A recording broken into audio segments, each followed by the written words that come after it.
Out to the Big A side of this three-game set against the Toronto Blue Jays. Tonight, Game 2 after the Angels lost the opening game to David Price and Toronto. As we welcome inside the Big A, I'm Victor Rojas along with Mark Gubas, and hope you enjoyed that Hall of Fame ceremony. Great speeches by all three guys there, Dean Chance, Mike Witt, and of course Tim Salmon. They're going to join us during the game, but let's focus in on the game right now because Andrew Heaney's on the mound, and he's coming off a pretty good start against the Chicago White Sox. He really attacked the strike zone. Take a look at our tools of the trade brought to you by Ram Trucks. He was very consistent working on the inner half of the plate. Fastball was very good. His slider was excellent this past time out.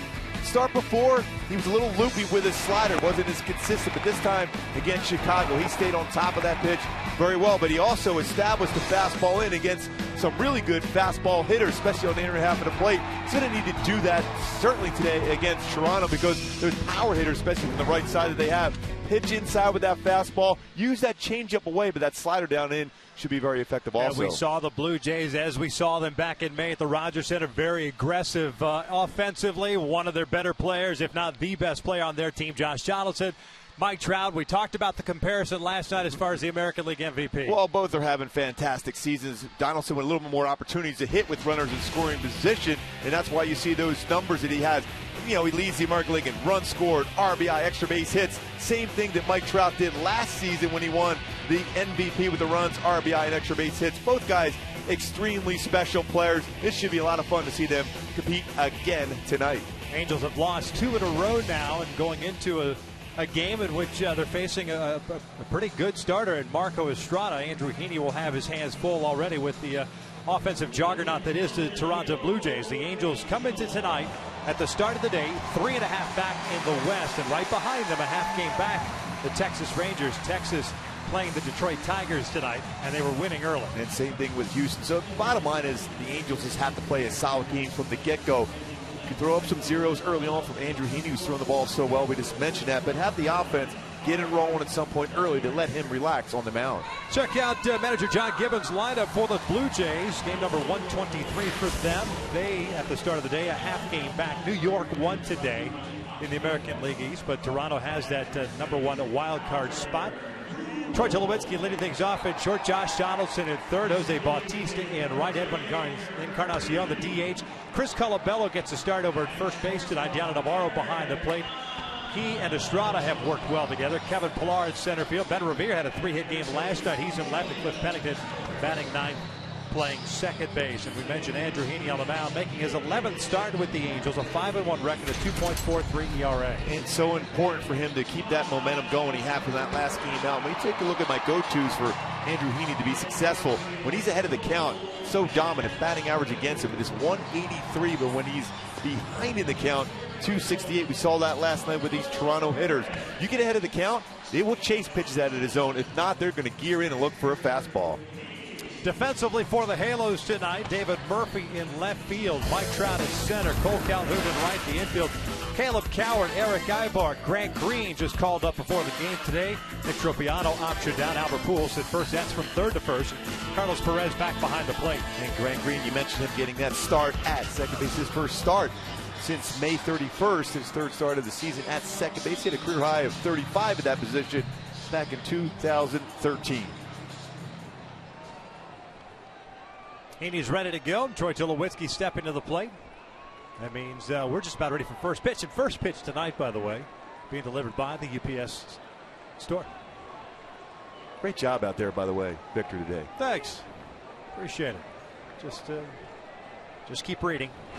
Moving along. Tulowitzki fouls off the first offering tonight. It's an 0-1 count. The Blue Jays shortstop last night, 1 for 4. Doubled late in the game. They eventually scored.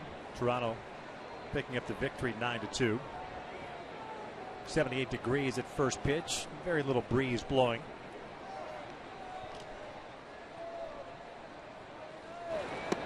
Down and in. Tulowitzki with Toronto, hitting .221, 3 home runs, 8 RBIs. Of course, acquired from the Rockies, where he was hitting .300 at the time.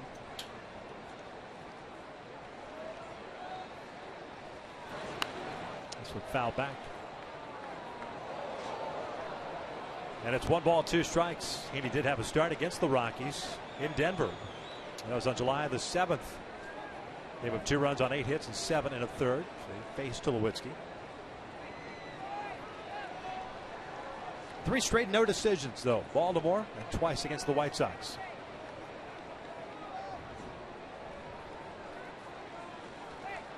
Breaking ball rolled foul.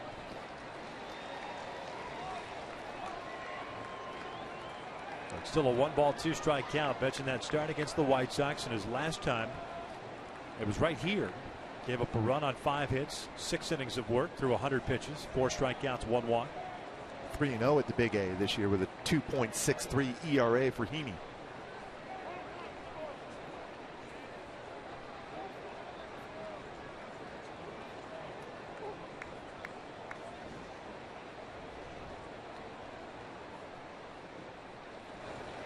Reaching for this one, shoots it out to right, and it's playable for Cole.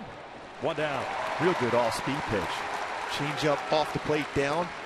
Tulowitzki did a nice job of making pretty good contact. That's what you want. A changeup is designed to get a fly ball out, get him out in front. Soft fly balls to the outfield, sometimes even to the infield. That was a perfect pitch for Heaney. The Blue Jay fans that are here, and there are plenty here. They were here last night. The MVP chance as Donaldson steps to the plate, hitting .296, 33 home runs and 94 runs batted in. Also with 32 doubles. Had 2 doubles last night. 2 for 3 game. Also had a sac, fly, and a walk. Drove in 3.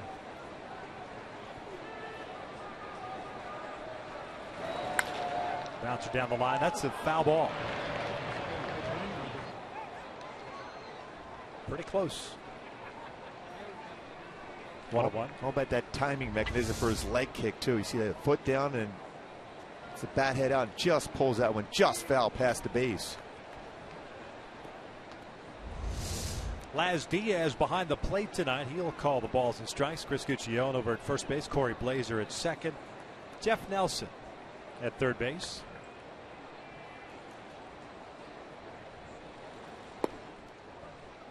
Two balls, 1 strike. Blue Jays this year have hit .282 against left-handed pitching, .254 against righties. And a dribbler over to third. Out in front of the off-speed pitch. Coward across the diamond, 2 outs. Yeah, good off-speed pitch. Hit her out in front. Rolled over on a ground ball to third. Coward with a nice play. Strong throwing arm that he has. Good sign early on for Heaney, using his changeup and effectively getting people out in front.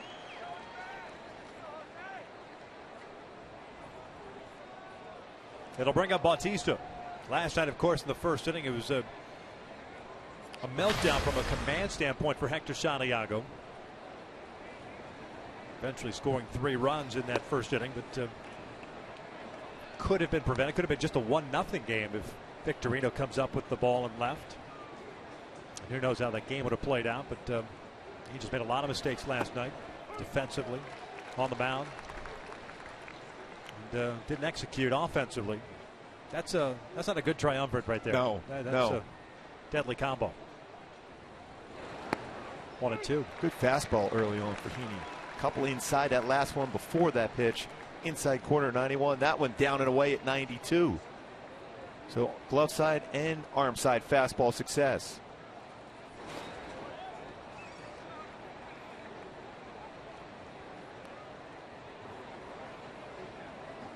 What a difference that adjustment he's made from spring training to now. That closed delivery, opening up a little bit. That's a good pitch. As Diaz almost looked as if he flinched a little bit, thinking about ringing that one up. Full count. Looks like it might have been just a tad off the inside corner on our Fox tracks. That's a called strike 3, a breaking ball. And a 1-2-3 inning for Andrew Heaney. We'll head to the bottom of the first. New look lineup for the Angels. We will unveil it when we return.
For the Angels at 63 and 59. And the gang's back together again. Calhoun, Trout, and Pujols 1, 2, and 3. The first time they have been in that order since May 17th against the Orioles at Camden Yard. David Murphy, cleanup hitter in left. Ibar short. Crone the DH. Perez back behind the plate. Caleb Coward in the 8-hole at third base. And Grant Green batting ninth, playing second as they take on a 32-year-old right-hander, Mexican-born, SoCal raised Marco Estrada. And Estrada's throwing the ball very well for Toronto this season. 10-game winner. Very solid as far as walk to strikeout ratio, 2-to-1. My go-to is to be successful against Estrada. Look for his changeup. He has a very good changeup. Throws quite a few of them and square up mistakes because he doesn't make a ton of them. Doesn't give up a lot of hits. He's 96 of them in 123 and 2/3 innings pitched. 20th start of the season for Estrada. 26th game. 10-7 record, a 3.20 ERA. Cole hitting .272 on the year, 19 home runs, 66 runs batted in. He swings and skies one to right. Bautista drifting back on it. And Cole just got underneath this one. There's the first down of the game. Blue Jays defensively tonight have Revere, Pilar, Bautista in the outfield from left to right. Donaldson, Tulowitzki, Pennington, and Colabello. It's alphabet soup in the infield. Navarro behind the plate. And Tulowitzki at shortstop, two-time Gold Glove winner with the Colorado Rockies back in 2010, 2011. Really has solidified that defense up the middle for Toronto.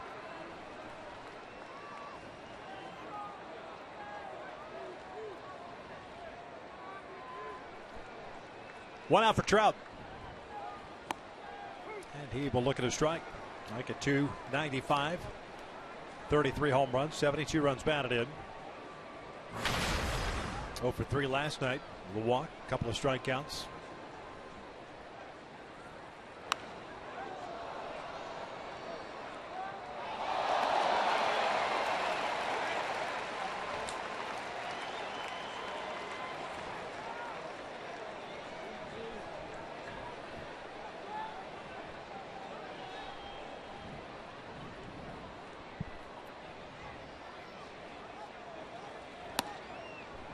Where Estrada is right over the top with his fastball. That's what sells his breaking ball too. Curveball, he has a good cut fastball, and changeup's excellent. Fastball's 88 to 93 range. Foul tipped into the bit. Down goes Trout for the second out. In my Hyundai key for this game today, a little Taylor Swift. I know she's playing at Staples. Everything has changed. Look for that changeup. Estrada will try to establish his fastball early in the game, but he gets a lot of swing and miss and easy outs on his changeup. So you have to look for that out over the plate and make good contact.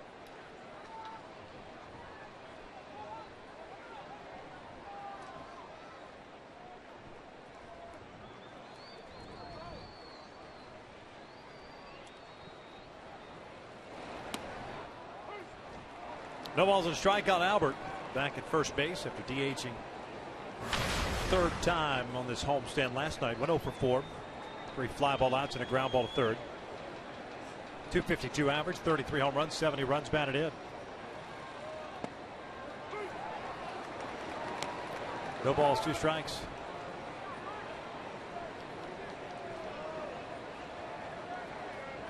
Pretty straight fastball though, right over the top. Kind of upper 80s, low 90s.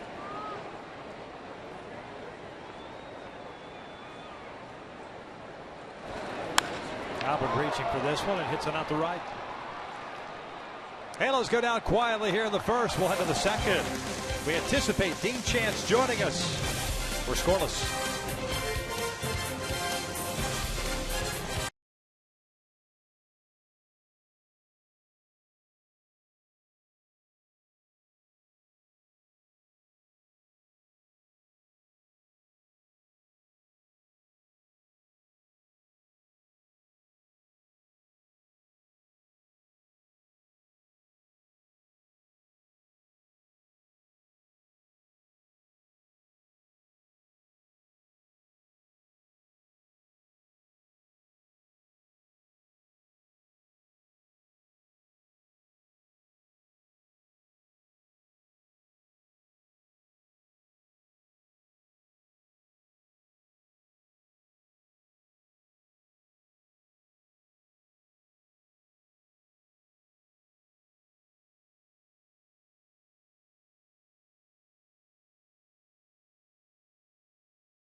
The Blue Jays setting up Encarnacion, Colabello, and Navarro against Andrew Heaney, who had a nice 1-2-3 first with a one strikeout. And it's our pleasure to welcome in newest Angel Hall of Famer, Mr. Dean Chance, to the booth. Mr. Chance, congratulations on your election to the Angels Hall of Fame. Well, Mark, thanks a lot. I got a couple of my friends up there, Rob Goldman, that wrote the book, and Scotty Keene, our old clubhouse guy. I think they've been on Tim Meade so much, I think they finally got tired and, well, let's put him in. That was a great job, great speech you made out there today. What a great career you had with the Angels, though, when you look back on that. Well, it was fun, and that play that Cannot made, I mean, it's just unbelievable. You know, it's a game of inches, and, of course, Dodger Stadium, you'd have loved to pitch there. It was a pitcher's park. You know, Dean, I carry this around with me all the time now. For the last 8-9 years, my autographed card you did for me. I mean, this is one of my favorite things to bring around. I mean, you're one of my all-time favorites. Well, it's a great opportunity. It's a pleasure to be able to see you here tonight. Well, it's a pleasure to be here. Encarnacion with a double just beyond the reach of David Murphy. It looked like Murphy had a chance to catch that ball. Gets by him, so a base runner to start the second inning. And the Blue Jays will send up Chris Colabello. Your teammates over the years, Bo Belinsky and the guys like that. I mean, how much fun was it to play with guys like that back in the day? Well, in '62, I mean, LA, they treated us so good. Up there, we're making $7,000 a year and living like a millionaire. I mean, they treat us, tremendous. So competing against some of the all-time greats too, when you think about it, how good your stuff was, but able to compete against the best. How much fun was that for you? Well, when the Yankees would come in, we would sell it out, 53,000. And like a Thursday getaway day, we'd have 36,000. But anyway, it was easy to get up for, teams like that. So who would you say would be the guy that you had the most success, like say a Hall of Famer you had the most success, or who you struggled the most against? Who didn't you want to see at the plate? Well, the two tough hitters to me was Carl Yastrzemski and Tony Oliva, because I had a sinking fastball gone away, and that take me to left field. I know that feeling. I know that feeling all too well. That little sinker down and away, left-handers hitting that ball the other way, or line drives up the middle, which were no fun either.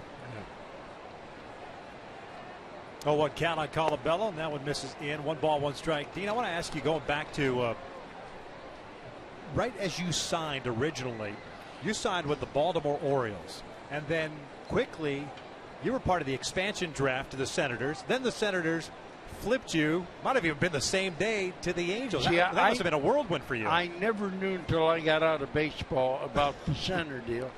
Mickey Vernon ran into me and told me about it, about the trade, because we had too many outfielders, and got him at third base. Sorry, Mr. Chance. What a throw by Cole Calhoun. Looked like one of your throws to the plate there, Dean. But anyway, they needed an outfielder, so they traded Joe Hicks, who was, I think, on the White Sox, and then I got to go to the Angels, which, was a big break. That was amazing, too.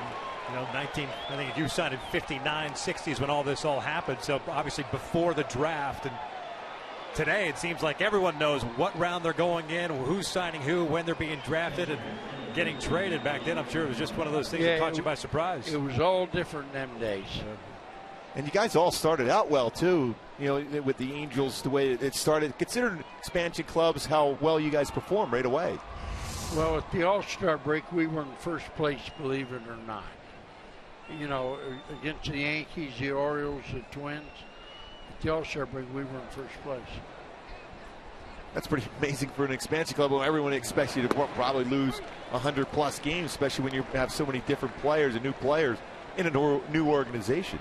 Well, that first year I won 14 games and had 7 or 8 saves. So, next year I'm going to be starting. I'm a cinch to win 20. Well, I went out and almost lost 20. I got shut out 13 times that year, the games I started, So we finished 9th. Gooby, he won 14 and saved 7. Why couldn't you do that in your young days at the Kansas City Royals? I did have 2 saves, though, in my career. So what was your most memorable game? What game would you say, when you talk to people, say, this is the game that defines my career? Well, as I said today about Bobby Knopp, a pitcher always goes, you want to win 20 games. And winning 20 that first year, when that play made and I won the game, I remember I come off the field, Johnny Grant, who was, used to work for Mr. Autry. He was so happy he come out, I gave him the ball. I said, Johnny, I'm going to give you this ball because I may never win 20 again. That's great. Great story. We appreciate it. Congratulations once again in the Angels Hall of Fame. Thank you so much. Thank you. Thrill for me. Thrill for me. Now let's scoreless.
Sports update. A young phenom picking up his first win in New York today.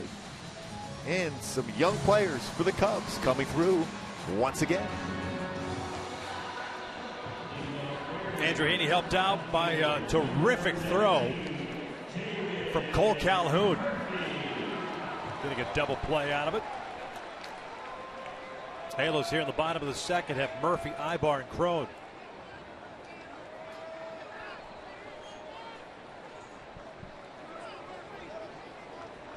Murphy hitting .289, 7 home runs, 34 runs batted in.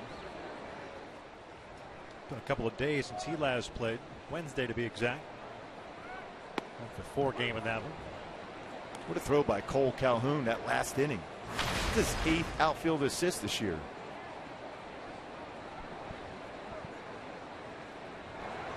Breaking ball, roll to the right side. Colabello with a diving stop. Estrada covering. They beat Murphy for the first out. Play by the big man at first. In a more natural position than earlier in the season. He was playing that corner outfield position, whether left field or right field. Colabello, nice play, showing some good range at first base and a good throw to Estrada, covering the bag.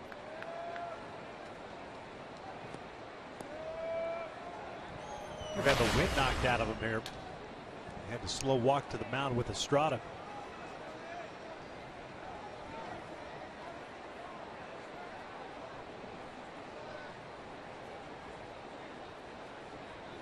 Native of Worcester, Mass. Sounds like a steak sauce. Yeah. Did you know Dean Chance is from Worcester, Ohio? No, you didn't. No, I'm still Chance lover, whatever. Whatever. Fake fan. That's not right. I carry around his baseball card all the time. So you got that going for you. Yes, I do. 1-0 count on Ibar. They're getting 268, couple of home runs, 35 runs batted in.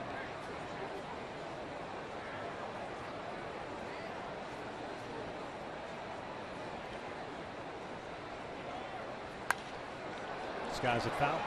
2-1. It's good to see Dean. Great ceremony overall. Mike Witt's going to join us in the top of the third inning. Tim Salmon in the fourth. Ibar, like Trout's, had a tough month of August. Just 194 this month.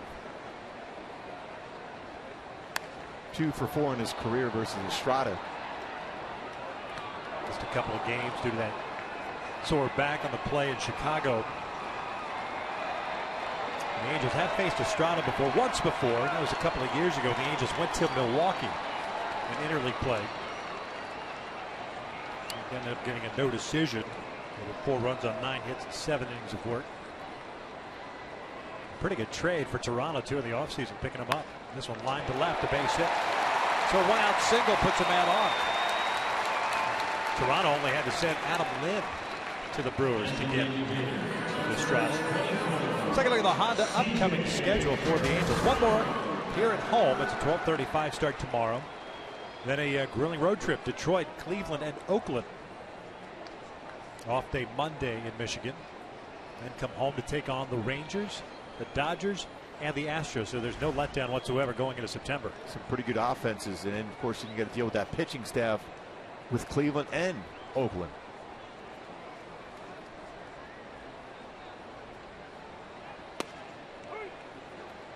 A lot of early strikes by Estrada. And a lot of pitches on the outer half of the plate. Doesn't seem like he's got the velocity to try to. Yes, he's just going to try to show that fastball in off the plate. Cron DHing tonight, 266. 9 home runs, 27 RBIs. There's that changeup. He's allowed 7 stolen bases in 10 attempts this year. Although Navarro has thrown out 40% of would-be base stealers. Halos last night had 6 hits. Cron had 1 of them. Double. The Angels haven't run a whole lot. I think that you almost have to go back to that style. Just figure it out. Even if you've got guys that don't run, you try to manufacture some offense.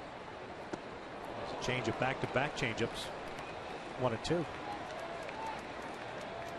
He sells that changeup. When you throw over the top like that to go along with a fastball changeup, you're thinking that, reading that as a hitter, it's a fastball, but instead it's a changeup 78, 79 miles an hour. Something they teach certainly down at Long Beach State. We see that with Weaver, Ramos, Vargas.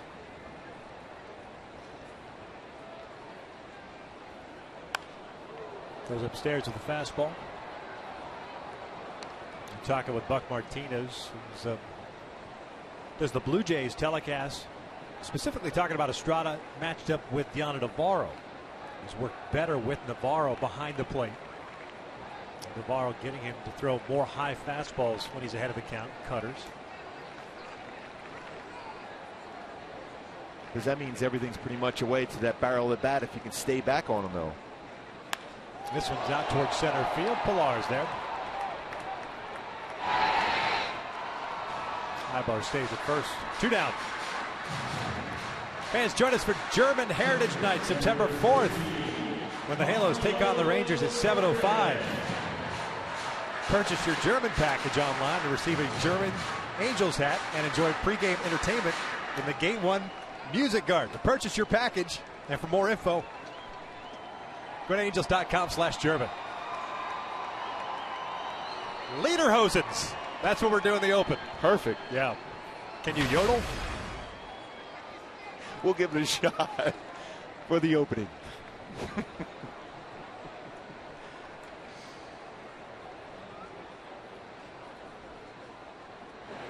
Wait a sec. We could drink beer on German night, right?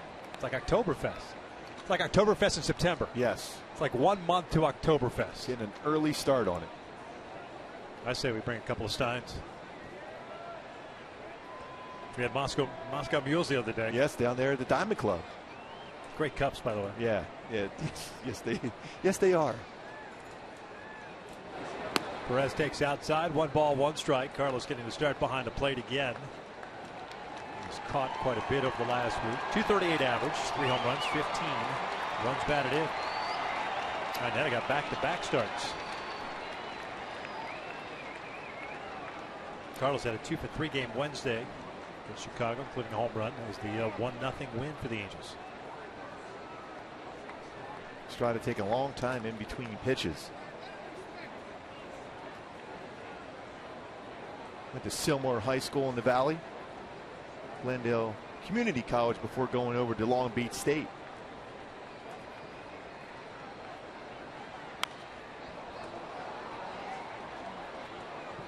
Again, as you said, everything away to right-handed batters. Again, if you could stay down and away, you can get a lot of easy outs that way. A rollover, ground balls, force them hit it to the big part of the field, especially right-handed batters against them. It's an even split between lefties and righties, both hitting .210 against them this year. There's a changeup, 2 balls, 2 strikes. Again, why change anything until hitters make the adjustment against you? They haven't this year. When you're hitting .210 against him for the entire season, he's done a great job. And so he's worked out of the bullpen as well. 6 games out of the pen. 10-7 record. Ibar takes off, pitches upstairs to throw down to second, and that is easily in time. Eric got down for the 3rd out. 2 complete. No score here at the Big A.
Up against Andrew Heaney, Pilar, Revere, and Pennington. It's our pleasure to welcome in Mike Witt, newest member of the Angels Hall of Fame, to join us here at the broadcast booth. And I tell you what, man, great speech. I know you said cut me off when we need. When's first pitch? Cut me off if I get long-winded. That was a fantastic speech. Well, you know what's funny is I called Tim Meade, the director of media relations here, our vice president.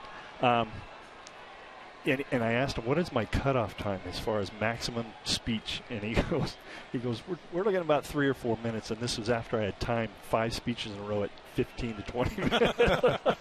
So I did some cutting and slashing. And I just got right to the point on whatever I wanted to say today. So it worked out. How'd you feel when you got the notice or the call that you were being inducted today? Well, it was a shock, really. I've noticed all the guys that have been going in, and I just didn't think, I don't want to say this, but sometimes you just kind of look at you self-assess and you go, okay, I understand. I had some good years here, and I had some not so good years here. But I think overall, my total body of work kind of dictated that. And I was here a long time, so just worked out. I'm pleased as ever. Well, you had great years too, and then you had a fantastic year, especially even in the postseason in '86. I mean, how big of a throw was that for you? It didn't work out at the very end, but you threw the ball exceptionally well in that whole playoff series. Yeah, I was talking to Joe Smith earlier in the dugout, and I said, I only made the playoffs twice in my career, but it was the best competition that I could possibly have ever faced and played in, because the intensity is like 10 times greater, because you won a World Series. But if you get to the playoffs and World Series, it's just a different kind of baseball. It's like ramped up 10 to 20-fold. Infield base hit for Kevin Pillar. Here's Ben Revere, had 4 hits last night. 3 singles and a double. New acquisition from the Phillies. He has to work with a man at first base. I want to ask you about that '86 game here against Boston. Dad tells the story that he was down at Gene's office with Don Drysdale as Revere shoots one out the left, and it's a single, so first 2 men have reached. And Gene Mock steps out of the dugout. And I can't say on the air what Drysdale said to my dad, but something to the effect of, there's no chance that Mike is coming out of this game. How surprised were you? Well, I trusted Gene all year. He used me in a great way all year. He knew when to take me out. He knew when to keep me in. For the most part, he kept me in games like that, throughout the year. But I was surprised when I got taken out, for sure. But he explained it. I was the first guy he saw after the game. He said, I did not want that guy to beat you today. He was talking about Rich Gedman, who was 3 for 3 off me that day with the home run and 2 doubles. And he just did not want him to beat Mike Witt that day because he was having a great day. Why not bring in a lefty? But, second guessing, and everybody can do it. Low throw dug out by Greens, and the sacrifice works. Pillar to third, Revere over to second. Gene, one of the all-time great managers, the heartache that that man suffered through. And the dad was part of, he was with Gene for a long time. He was part of the '64 Phillies collapse. So it's a tough pill to swallow for Gene, unfortunately. Yeah, I forgot all about that your dad had been there. That's amazing that he had to go through that twice. Well, to go into that, back to your perfect game now, everyone always talks about, well, I didn't even start thinking about that until the 7th or 8th inning. I always joke around, if I got the first guy out in the first inning, I was thinking no-hitter. When did you start thinking about perfect game no-hitter? No-hitter, I probably was thinking about that after the 6th. And the only reason I was thinking about it is because up until that point, I had guys talking to me, sitting right next to me, just like a regular game. But after the 6th, and you can see this on the tape of the game, wide shot, there's nobody within 10 feet of me after I came in dugout after the 6th inning. It's the funniest thing. No, perfect game now, I didn't really think about that until about the 7th. Well, when you think about how few have been thrown in the history of the game, that's got to make you feel really proud. On the last day of the season. I mean, that to me is the mind-boggling thing, Yeah. It was a kind of a relaxed atmosphere. Last day of the season, both teams are out of it.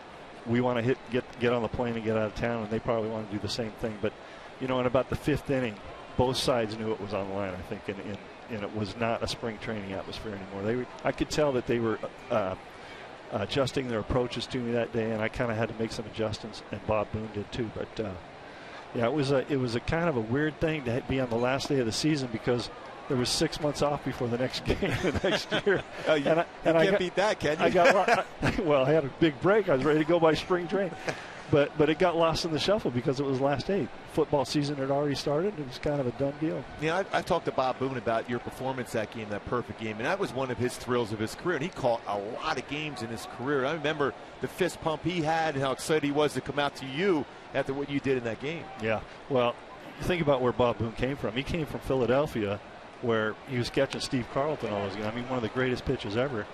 And to be able to catch a perfect game, when you got the caliber and the status of Bob Boone and been through a lot of things, I was happier for him, not than myself, but I was almost as happier for him than for me.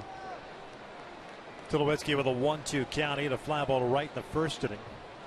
Halo's playing the infield back. That's Pillar on an infield base hit, standing at third. Revere, good speed at second. Donaldson on deck. And down goes Tulowitzki. And you referenced number 2. And a bunch of guys from your Servite high school team. Now, how cool was that for them to be there? And then, of course, now you're coaching at Santa Margarita. I got to believe there's got to be a little bit of friction between the two high schools. I know they're very big powerhouses in high school sports. There is. It's a great league that we play in out here too. It's probably one of the best in California, if not the nation. But baseball, basketball, football, they always have good teams, and we always have good teams. And it's kind of a, you know, I used to go back there early when I was coaching Santa Margarita, maybe 10 years ago. And I used to feel bad about walking on the campus in a different uniform, but I got over that about 5 years ago. Donaldson looks at his strike. I want to ask you about your big breaking ball. I mean, was that something that evolved for you? No, it's funny, and I didn't have enough time to mention that tonight. I was going to go on and on about it, but I got cut down on my speech time. But my older brother, who's 10 years older than me, had a great breaking ball, and he was kind of the guy that I watched pitching growing up. And he taught me how to throw that curveball when I was 9 years old. And it was within, it's not like I worked on it for a month and a week. It took me probably 10 minutes before I figured out how to throw that ball. Donaldson drives one out to deep left, and it's 3-0 Toronto. And you wonder why that MVP chant begins to creep up every time he steps to the plate. And you got a 94-mile-an-hour fastball on the inner part of the plate. He was looking in, clearly. 34th home run, now 97 RBI. Going inside, didn't get it in quite enough. You've seen this before, Mike, when the catcher reaches back just enough, even though it's on the inner half of the plate. When you see a catcher reaching back, some bad things happen when you see that. I lived on the outside corner, Gooby. I'd pitch just off the corner, and if I came in, it was dicey. And Bob Boone knew that, so he rarely went outside on guys. I'd go up or down, but rarely inside. No, you see that from Estrada so far in the night for Toronto doing the same thing. 34th home run, and now Bautista rifles the base at the right. And over the years, watching you pitch, and to get to know you and talk to you and watch you even play golf, the nicest guy, but when you were on the mound, you were extremely competitive. Who basically taught you that, or was that this instinct for you to be able to be that way once you crossed the lines and were on that mound? No, I think once I got to the point where I knew that I could be a team's #1 starter, I always took that responsibility upon me to shut down, losing streaks and be the guy that went into a late series in September. That kind of put the pedal to the metal there, and I relished that. Once I became a pretty good pitcher, I kind of became like that. Now you'll be able to instill that in some of the kids you've been working with over the years at Santa Margarita. Well, that's what I'm saying. All these experiences that I had pitching in the big leagues, I take something from, a lot of different guys pitch a lot of different ways in high school, mechanics, mental approach, whatever, and I try to remember what I was doing at a certain point in my career and how I got better at what I was doing, but I relate to how each one of these kids is, and I can remember myself being that way. So it's a fairly easy process, actually. 3-0 Toronto. Donaldson home run and a 1-ball 1-strike count on Edwin Encarnacion, who doubled in the second. It's amazing too, comparatively speaking, that when you grew up here at Servite, I would imagine that the schedule you had at that time as a young high school player slightly different than today's high school players. Well, as far as baseball goes, It's unbelievable how much these guys throw. I mean, it's year round. We have to shut guys down right before the season starts because there's so much baseball being played, showcases and college camps, and just it's too much. It's actually too much throwing, in my opinion. So we shut them down. We just mandatory. You're not going to throw, and you're going to take 2 weeks off just so we can play the season. Right. How much resistance you get from that? Because I've done that before. That's very difficult for parents. They want their sons to be able to get those extra opportunities to be looked at. Well, that's the thing. It's not the kids, because sometimes the kids are begging for a break. They want to rest their arms. They tell me they're hurt, and I'm just. But so it's actually convincing the parents that this is good. Encarnacion with a strikeout ends the inning. Josh Donaldson with a 3-run home run. Mike Witt, congratulations on the Angels Hall of Fame. Thanks for joining us. Congratulations, Mike. Thanks, Scooby. All right, thank you.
throw from Cole Calhoun. He got behind the baseball so well, and a perfect throw to third base to get Encarnacion, who had doubled trying to advance on that fly ball. But what a throw. 8th outfield assist for Cole Calhoun this season. Got behind the ball so well, and a firm, perfect throw to third base. 3-0 Toronto, bottom of the third. Perez, Cowart, and Green against Marco Estrada. Perez was at the plate when Ibar was thrown out trying to steal in the second.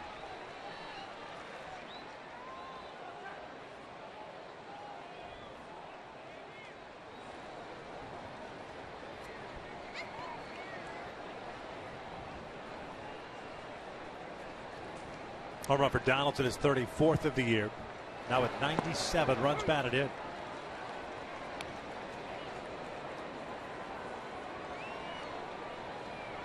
Carlos at 238, 3 home runs, 15 runs batted in.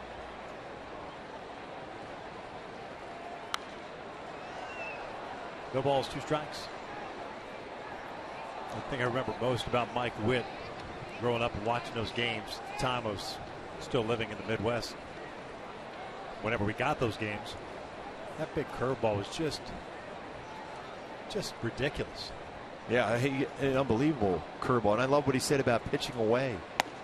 Like Perez that. Goes down swinging for the first out. Again, another fastball away. Second punch out. Angel fans, time for you to tweet us your strongest fan photo. Use hashtag WestDataStrongFan. You just might see yourself in an upcoming Angels broadcast, and it's brought to you by T-Mobile. I always remember Witter being so competitive.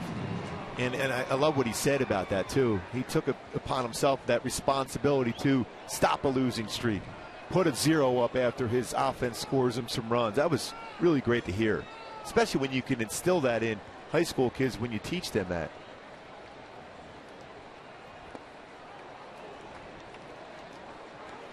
Caleb Cowart back at third base. They're looking for that first major league hit. 0 for 13.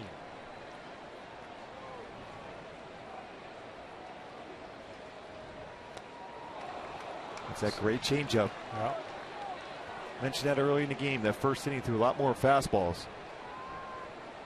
Knew he was going to start using that changeup at some point. He has the last couple of innings.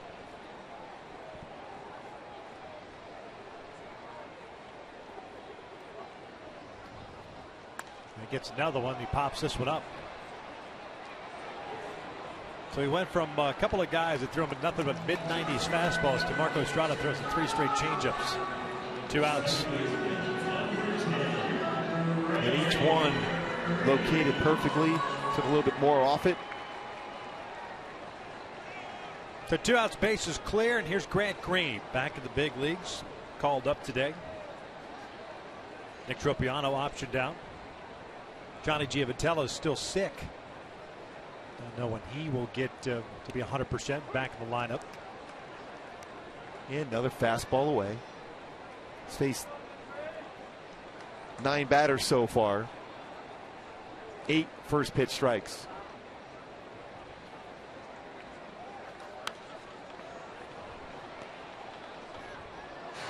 Oh, 2 count. Grant 5 for 21 in the big leagues this year. 238 average. No extra base hits, 2 RBIs. Was hitting 306 at Salt Lake.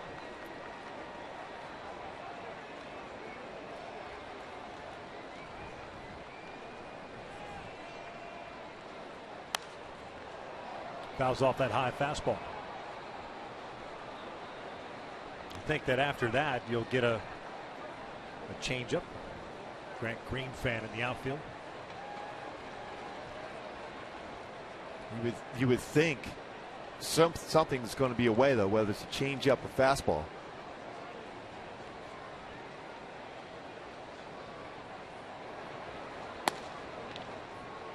If you have an umpire that's working with you, calling that fastball either on the corner or just off the corner, and he's calling strikes with you, you just live out there.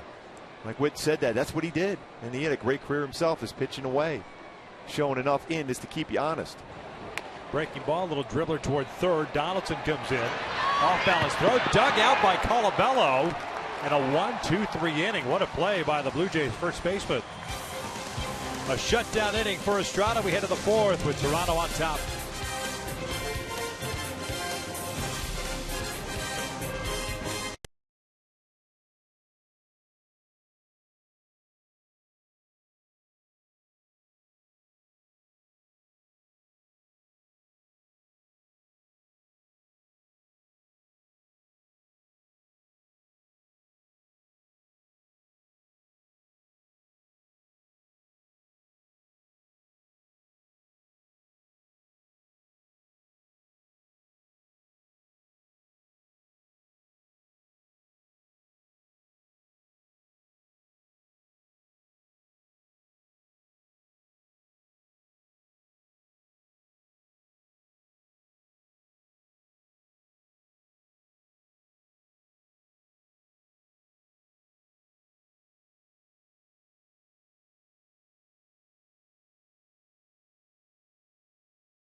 the difference in this ball game. Toronto setting up Colabello, Navarro, and Pilar. Gets Andrew Heaney, who has 3 strikeouts, 5 hits allowed. Colabello, Navarro, Pilar here in the 4th. Tim Salmon has joined us out of the ring. Oh, man. No, this is the World Series ring. The other one's too big. That one's okay. The other one's too big? Yeah. You got to get it adjusted? I got to get it adjusted. How are you it's doing, beautiful, man? though. You excited that, I mean, this is, I know you've been geeked up about this since it got announced, but great speech, by the way. Thank you. It's hard talking with that delay. I mean, I had a few little mess ups, and you did a great job. And thank you. You're so used to it because you're a pro. But for us, I mean, that's not used to it. Well, I didn't get stung by a stingray this morning, so the delay didn't affect me that bad. What happened, man? Just surfing with the kids. One last day of surf before they go back to school, and first wave, I jump off the board, and it was like slow motion. I felt it. It swung around, and it got me, and I was like, "You got to be kidding me!" On the day, I mean, it's like ground. I mean, what's the? Well, anyway, you just can't believe that it happened on a day like today, and literally at 1 o'clock in the afternoon, I couldn't walk. Thinking, what am I going to do? That made the speech easier. Then you didn't have to think about that. It's all about trying to walk out there at that point. Yeah, crazy day. But hey, it's a fantastic day. I'm so just thankful for everything the organization did to present this, and just honored to be a part of, like I said, that select group. But I want to enjoy it all, but that speech was hanging on me a little bit. Yeah, it was weighing a little bit. How long did it take you to write that thing? It took me like maybe 10 nights of 3 hours in the middle of the night waking up. Yeah, it was kind of uncanny. I wasn't sleeping well there for a while and just thinking about it. But, here's when I look back on it, it's like, okay, 17 years, it's about the relationships that you've made over the years. It's all about the play. That's what gets you out there. But what am I remembering? I'm remembering the people. I mean, that's what you get out of the game. You remember the people. You don't remember what your averages or stats were. And I wanted to make sure I acknowledged the people I needed to, and I did miss some people, and that's really what it's all about. I mean, the product of my play out there was a result of a ton of Angel organization lifers that poured into me. Yeah, I'm going to talk about some of your ex-teammates were here, but how about what you said about Joe Maddon? That was really, I thought that was really important for what you said, because he's meant so much to you as a player to make you get to that next level. Well, and you look at the core of the teams there in the mid-'90s that really started, you felt that momentum with this organization. Those are all players that Joe had a hand on. I mean, they were all, when he was a minor league director, he was, he had a hand on all those guys. And when he finally got to come up to the big leagues and be a big league coach, it was really just to have that confidant with you all the time, and the encouragement. And of course, more than that, he's a brilliant mind. I mean, he really can do a lot of great things as a manager and even as a coach back then that we saw. I remember all those great teams when I first came around, either facing you or was a teammate with you when you had in that outfield with Garrett Anderson, yourself, Jimmy Edmonds, and then eventually Darren Erstad. I mean, that's the core of phenomenal players, but all young players coming through basically almost at the same time. Well, and going back to that period of time, the 90s kind of ushered in that new wave of, the Atlanta Braves went young, and the Angels finally kind of gave up on the veteran stuff and started going young. And we had a great core, great nucleus of young players that, were cutting their teeth in the big leagues, and not a whole lot was expected. Just go out there and play and see what happens. And guys like Joe and Marcel Latchman, all those guys that really had a hand in developing some of these young players. The dividends were, came through there in 2002. And even though, I think of Billy Bavasi is another guy. I mean, he was a minor league director or whatever, and then he became the general manager. And he wasn't around for the World Series, but he had a hand in all those guys were in that field too. So a lot of great memories, and that's what tonight was about. It's just acknowledging some of those people and giving some love there that way. Yeah, at what point in the minor leagues did you guys realize, because you all kind of, like you were talking about that young nucleus, that as you got to the big league level, that you thought, we might have. I mean, you look around, you see the talent that's around you. We've got a chance to do something special here. Well, this is what Joe Maddon was great with. He would say things, and I remember going to instructional league my first year in 1989, and we had this group of young guys. Jimmy Edmonds was there, Damian Easley, Chad Curtis, Troy Percival. And we're playing the Oakland A's instructional league team and the Chicago Cubs instructional league team, the Mariners instructional league team, and he's saying, hey, look, those guys are the same guys you're going to be playing in the big leagues in 5 years. beat them now so they know you can take care of business. And you're an 8-ball or instructionally going, what? Big leagues? That's a million miles away. Come on. But it was that kind of thinking. That was the genius in what he did. Just thinking, hey, you're playing a big league game. It just happens to be an 8-ball. You're going to be facing these same guys. And we did. We really had a great nucleus. Jimmy Edmonds, wow, tremendous talent. And, all those guys that kind of came up there at 93, 94, 95. Ersty joined us. Garrett Anderson. That's the core of everything that really produced that World Championship in 02. Yeah, you mentioned that 02. There's a base hit right there for Toronto again. Kevin Pillar with second hit. You mentioned that 02. Right away, as soon as you mention that season, the fans get so excited about that first and only World Championship, being a part of that. Going back even to that Game 2 here where you hit that big home run. You had a lot of big hits in your career. What would you rank that as far as your big hits, as far as what you did in that Game 2? Well, you guys played. We grew up when I was 5 years old, watching the World Series, going to bed, dreaming about hitting a home run. Watching Steve Garvey, Reggie Jackson, whoever it was in the 70s do it, you dreamed about that stuff. And then to be able to be on that stage, which was pretty amazing, and then to actually have a game-winning home run, I jogged around those bases knowing exactly what it meant. It was a fulfillment of something I dreamed about 1,000 times as a kid. So that was pretty big. But, you mentioned the fans, really acknowledging and grasping a hold of that, that part of the speech. And that's probably the best part about winning the World Series for me, is it really seemed like it made a connection between the team, the organization, and the fan base that had always been there, but had, for whatever reason, tough luck over the years, things of that nature, just felt a little disconnected. And to make that connection between generationals, there was guys that were coming to me saying, my dad was, he took me to the first game in '62 or whatever, and he's in heaven watching that, thank you, and their tears are welling up. It really, this is a great fan base. This Orange County, this neck of the woods here is an amazing Angel fan base, and I know it just meant the world to everybody out there. And so that's probably one of the bigger things that I'm most proud of, is that I know in this community it meant a lot to the fans. 3 balls, no strikes now. Revere with the bases loaded, nobody out here, the 4th. And you mentioned your teammates from that year, that magical year. You started off slow, and then you caught fire. You end up getting in there as a wild card team.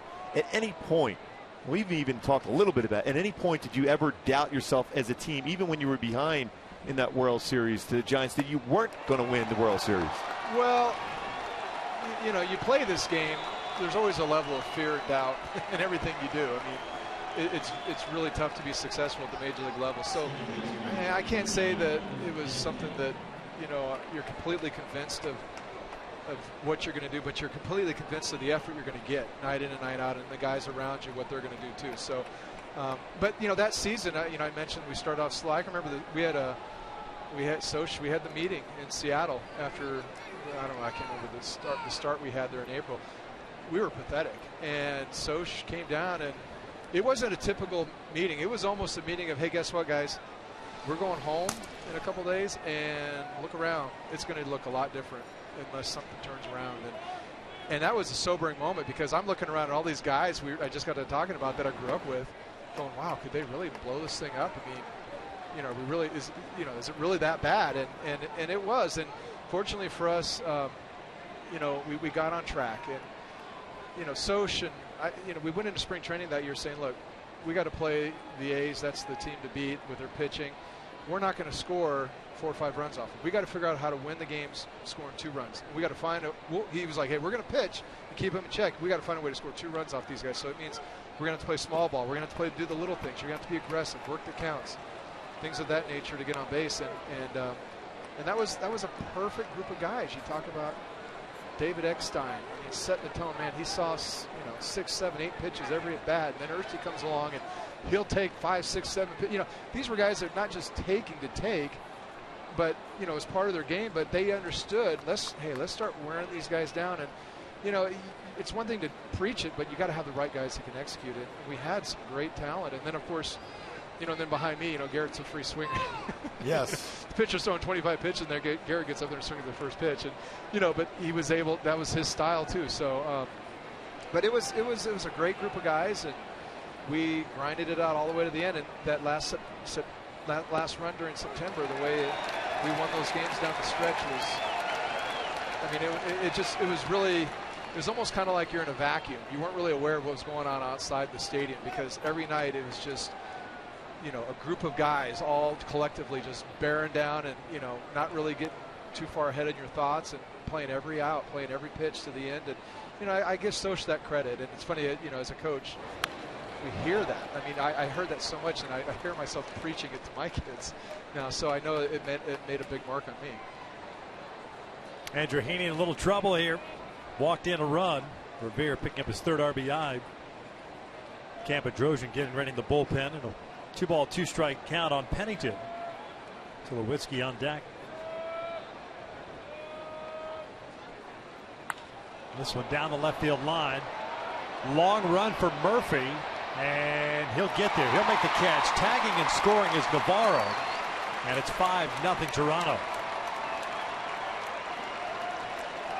I know you do a lot of stuff in the pre and post game shows, and when you see this team like Toronto right now, reminiscent of what you guys could do, because you guys could score some runs back in that 2002, especially that season when you won the World Series. Very similar team where you had a lot of power, but you also had guys that had some speed to create runs too. Yeah, and yeah, for all those very same reasons. I mean, it's a team that can beat you a lot of different ways, and they seem to have just enough pitching, but they're going to go out there and swing the bat and beat you that way. And yeah, I knew coming into this, we all knew it was a big series with Toronto coming in, but the one thing I go back to, this is a team that's playing with a lot of momentum. Just that's what happens when you are able to make those trades at the deadline and land those big names. I mean, you know, Tulowitzki's hit 215. He's had a couple big home runs for him, but regardless, I mean, he's playing solid shortstop, and just the fact that you went out and got a big name like that, it kind of energizes the rest of the bench. And you know, and I'm all in the Angel camp here. I wouldn't have given away what we have down there in the minor leagues for some of these names, but you know, I feel like there's enough on that bench to win. We've all said that. I mean, when they went on that big run, there's enough offense down there, but it's just, baseball is so weird. It's just such a crazy game sometimes, how you can be hotter than a rocket one week and then, you know, colder the next week. And what's the secret sauce? I mean, what's the reason? And it's hard to put your finger on it, but you got to go out there and grind it out. You got to have good at bats. You have to stay with that good approach, and hopefully things will turn. And you know, they got a month left, and they hopefully can get hot, you know, like we did in '95 after we gave up the big lead and got hot down the stretch and made things happen, because they're definitely within striking distance. Make no mistake, whether it's the division or the wild card, they're in it, and they're just going to ride out these bumps in the road right now until they get on track. Hey, bottle some of that up. You've got the post-game show to do, big guy. Yeah, I don't think so. No. That's it. Hall of Famer. He gave you the brush off. Hall of Famer said that. You've emptied the tank here, right? I've got a whole section of family and friends over there. Yeah, by the way, how cool is that to have all your family and friends and people that you've known for a long, long time be here to be part of the ceremony? Yeah, it was pretty cool. It started out just my family and my brother's family and my mom and dad. And then it extended to this person and that person. Well, if you invite that one, you got to invite that one. And next thing you know, I'm like, Jenny, I think I got like 45 people coming. What? It's like a wedding. It's like a wedding. How do you stop? But no, it's great. For the most part, a lot of the family and friends that, you know, really were on this great ride during my career were here. And it's nice to see them enjoying this. Fish, we appreciate it, man. Congratulations to you. Enjoy your night with the family, and we will see you tomorrow. 12 o'clock pregame show, right? Next homestand. Next homestand, okay. Trying. Mike Soch out to make a move here. 3 walks in the inning for Andrew Heaney, and the bases are back to being loaded. A rough start for Heaney. It started off well, but the Donaldson home run kicked things off. 2 more runs here in the 4th. And it departs with the bases loaded. 5-0 Toronto.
Andrew Heaney. Mentioned the first 2 innings were pretty good, as a matter of fact, but and he almost got out of the 3rd inning, made the mistake to Donaldson, and from that point forward, Gooby, just didn't go well for him. And that's the thing, when you're a young pitcher and you don't locate well and somebody hits a 3-run home run, all of a sudden you feel you let the team down and you let that carry over. Andrew Heaney's throwing the ball exceptionally well this entire season for the Angels, but he's got to realize the fact is he's got an opportunity still, even with that one mistake he made, to keep the team in the game and hoping that the offense could turn it around. Turn in and out, who's in, who's out. Heaney is done. Bedrosian on a relief. Cam pitching in his 20th big league game this year. 1-0 record of .540 ERA, 20 innings, 26 hits, 17 strikeouts, and 12 walks. He's got to face Donaldson, who's 1 for 2. 3-run blast, his 34th of the year. Bedrosian's first one's outside. The command went away from Heaney in this 4th inning with 3 walks. And we showed that difference between when he's ahead of the count as compared to behind in the count for Andrew, which is unusual for him.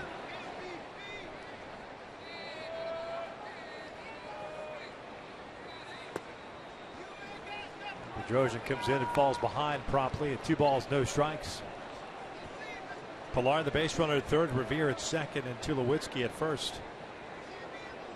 Home run that Donaldson hit in the 3rd. I mentioned his 34th on the season.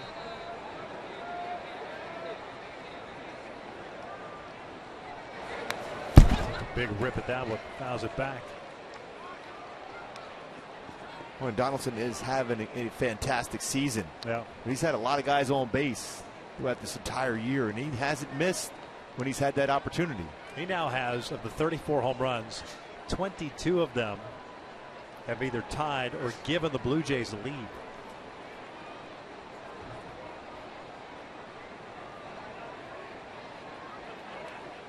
.97 RBIs for him on the season.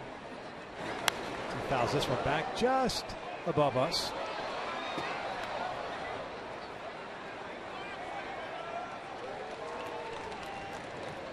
Two balls, 2 strikes.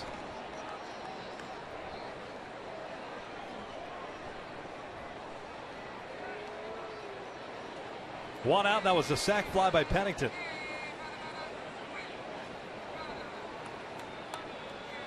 Seven hits for Toronto so far. And Donaldson fouls that one at the plate. Just got a piece of it.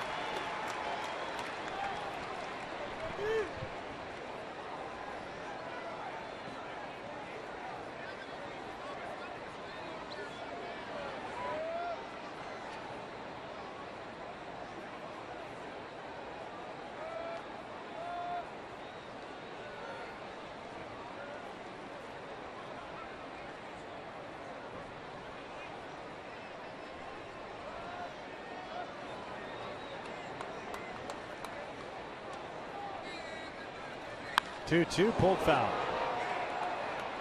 Out in front again.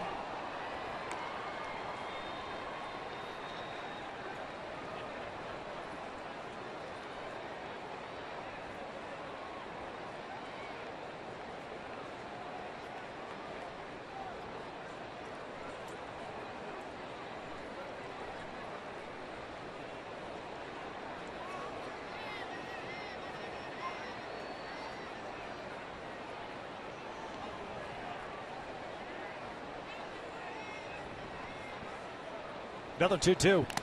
Foul back. Now we got Perez and Laz Diaz.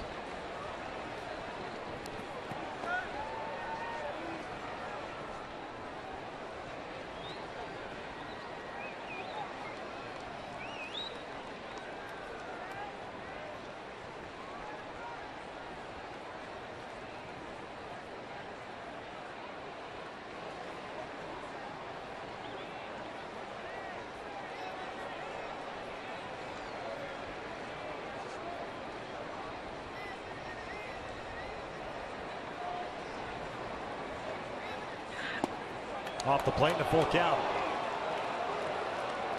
That's when you know you're locked in. That's about a half a baseball off the outside corner. And Donaldson tracked that off the plate. When you're struggling as a hitter, you're swinging at that pitch.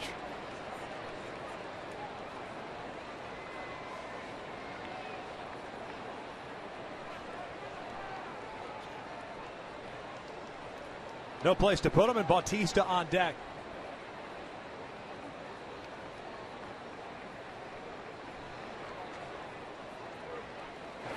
Three-two, and that is fouled off to the right.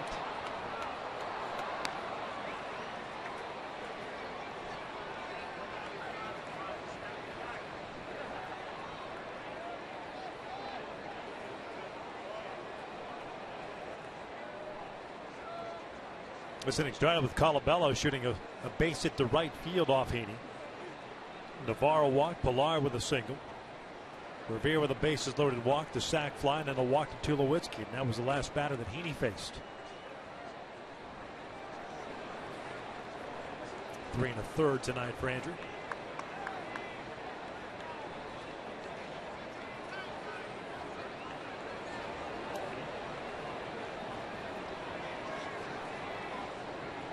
Houston won tonight. Texas won as well.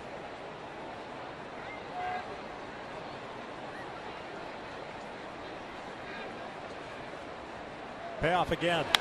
This is a base hit to right. Pilar will score. Revere being waved in. A little double clutch there by Cole, and throws up the line. And it's 7-0 Blue Jays. A 5 RBI night for Donaldson. I know Donaldson, it's all about the home run ball, but I'll tell you what, that at bat for him, he had to feel even better.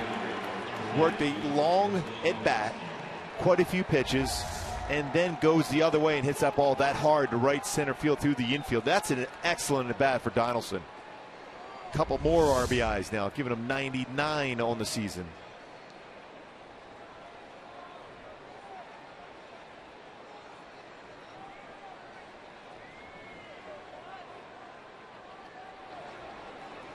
Credit these Blue Jays hitters, man. They've taken what's been given to them on the outside part of the plate, just punched it into right field. Bautista did that the last time.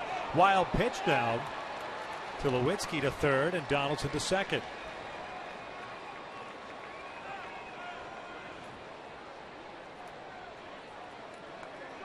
Oh, call that a pass ball.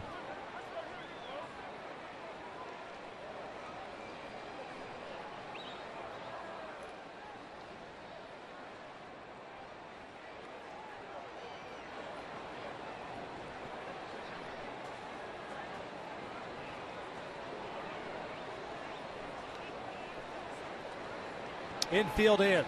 7-0 Toronto. We're in the fourth. Out to right field and hit well. Cole Calhoun moving back. He's at the wall. Not going to get it off the wall. 2 runs will come in. Bautista at second. He keeps on running. The relay throw from Grant Green. Not in time. It gets away from Coward. Bedrosian backing up. And a 9-0 Blue Jays lead now as Bautista picks up his 3rd triple of the season.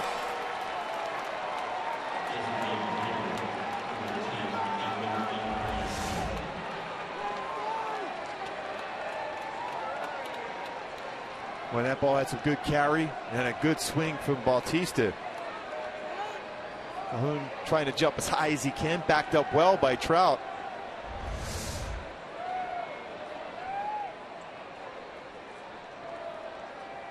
Second hit of the night for Bautista.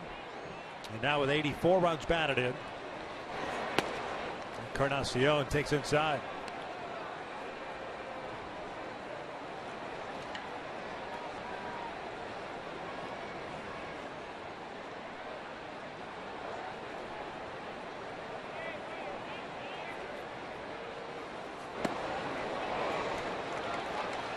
One ball, one strike.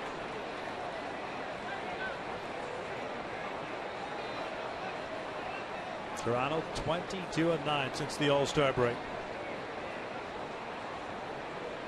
And this is their worst month offensively as far as batting average. This one line to Trout, makes the catch. Bautista tags. He's coming home to throw up the line. It hits Bautista. 10-0 Toronto.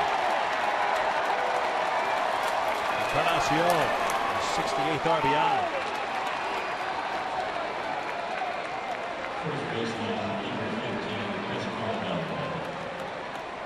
And that baseball was squared up also.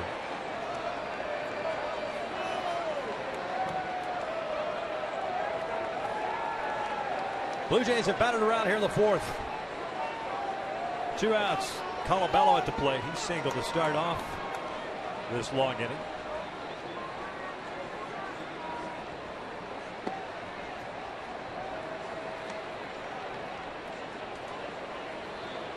Eight of the runs charged to Heaney. He's 3 1/3.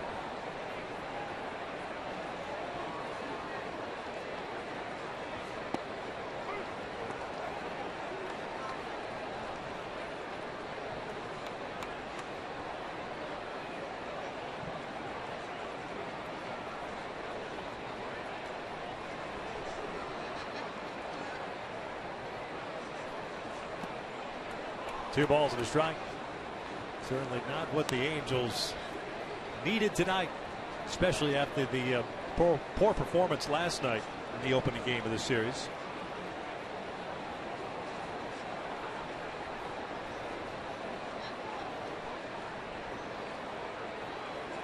Nine hits for Toronto now. 3-1. Angels went through the bullpen last night because of Santiago's 3 2/3. Salas, Gott, Alvarez, and Ramos.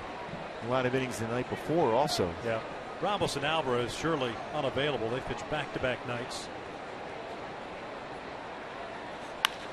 This one grounded past Ibar and another hit. So what happens, Camp Dozier has a good fastball. When you're ramming back and throwing that fastball 94, 95 every time, hitters are timing that, especially when they're in counts where they can look for a fastball. Your goal as a pitcher is to change speeds, not allow a hitter to be comfortable looking for a certain pitch against you. And he hasn't been able to put himself in that position to get to there. He's overthrown his breaking ball. His changeup is pretty solid, but he hasn't thrown that enough. And a fastball that's fairly straight. Exactly, but it's okay if you're throwing your other pitches for strikes, because it's a firm fastball. Whereas Trevor Gott still has still working on the secondary pitches. Enough movement at 96, 97 where you get some miss hits off the bat. Bottom line, that first pitch, get ahead of the count. Try to get the hitter out within 2 to 3 pitches every at bat. Strikeouts are great. Everyone loves a strikeout. When you're on the mound, your goal should always be to get that out, but no more than 3 pitches thrown. Cam has yet to throw a first pitch strike. This is the 4th batter that he's faced. Behind in the count here, 2 balls, no strikes.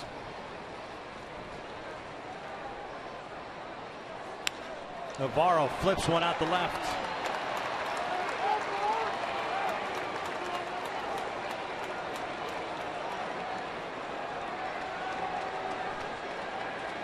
Butcher will pay a visit, but honestly, at this stage, it's Bedrosian's going to stay in there and soak up some innings. Has to. Got a game tomorrow, and you've got an off day before starting a big road trip. And you have some in a day game tomorrow, too, so the turnaround. Not real long.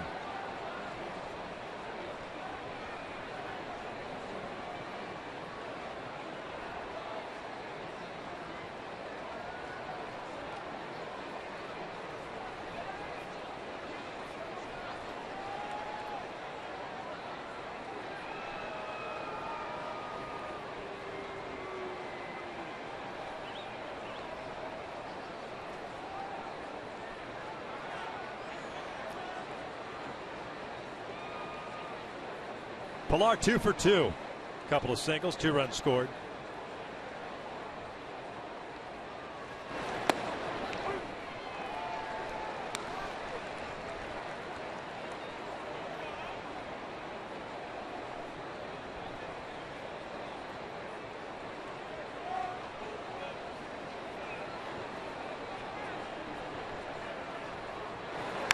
This one lifted out to shallow right field. Cole comes in. That's the 3rd out, but 7 runs on the board for Toronto. They lead at 10-0 heading to the bottom of the 4th.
Toronto just won so far for the Angels against Marco Estrada, who's thrown the ball very well, consistently hitting the outside part of the plate.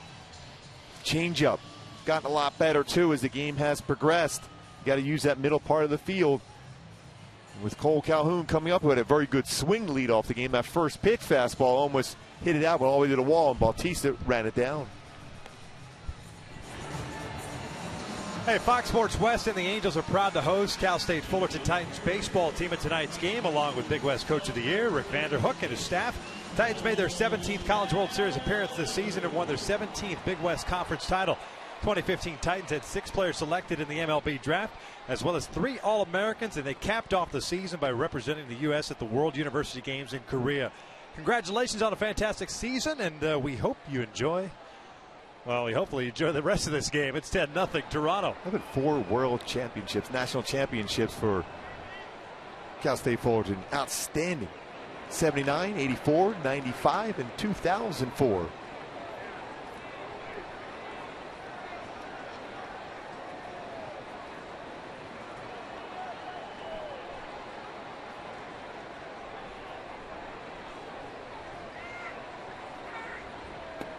Cole 0 for 1 with a fly ball to right.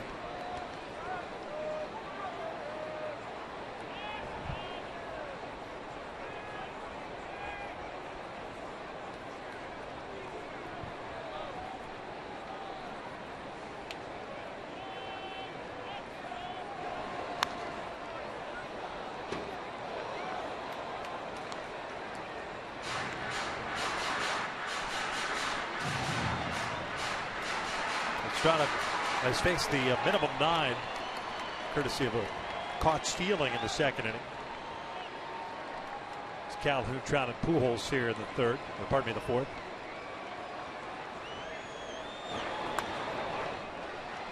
He throws that changeup so well. His delivery, real slow and deliberate before he throws the baseball. Fastball's right over the top. Same thing with his changeup, though. He's really done a nice job for Toronto.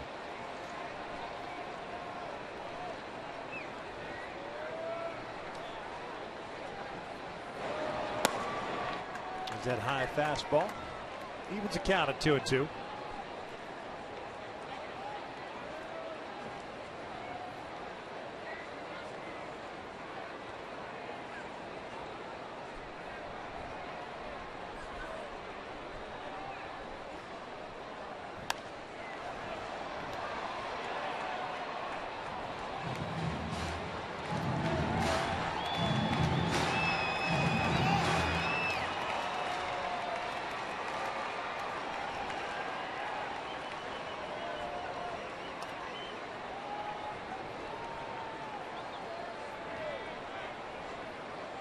Another 2-2.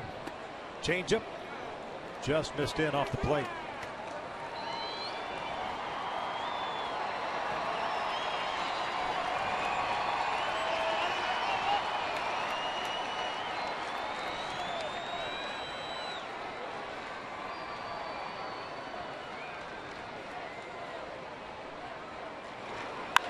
Cole skies this one to right. One down.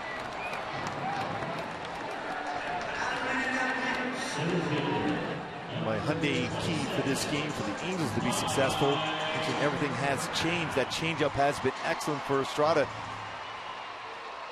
So far, the adjustments made by the hitters against it has not been there. He's gotten some easy outs on his changeup after establishing his fastball early on. Trout struck out his first time up.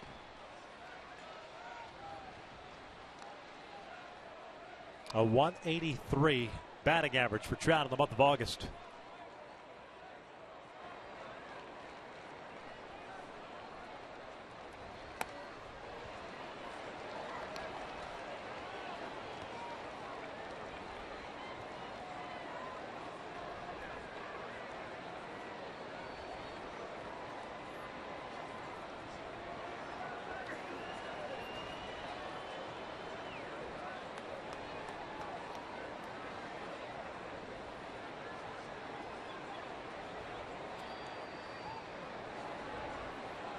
Two 2-0. Fouls it off.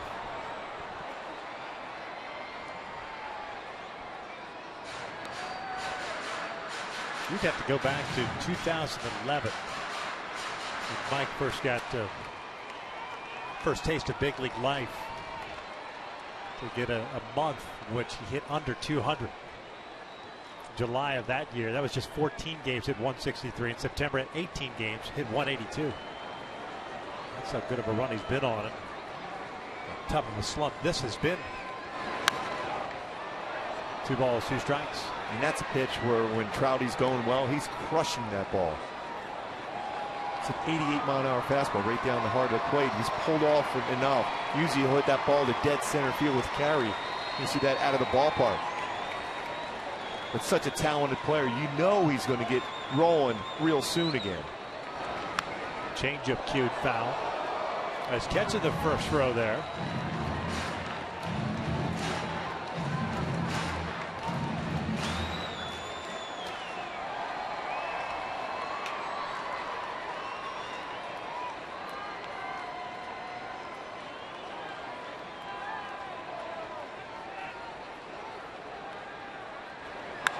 He pulls this one down the left field line. Foul.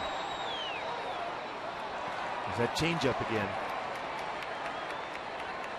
Probably one of the go-tos coming in this game against Estrada. Look for that changeup. He's got a good one.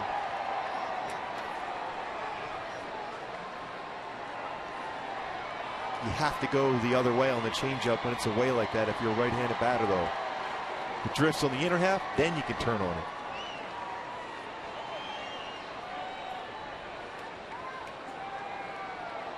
.50 pitches thrown by Estrada. 37 of it strikes. 2 punch outs tonight. There's the fastball. It's fouled off.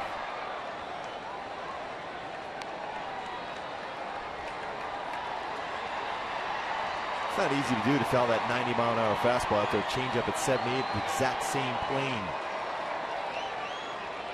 Just looking for that one mistake to get his swing back. Full count.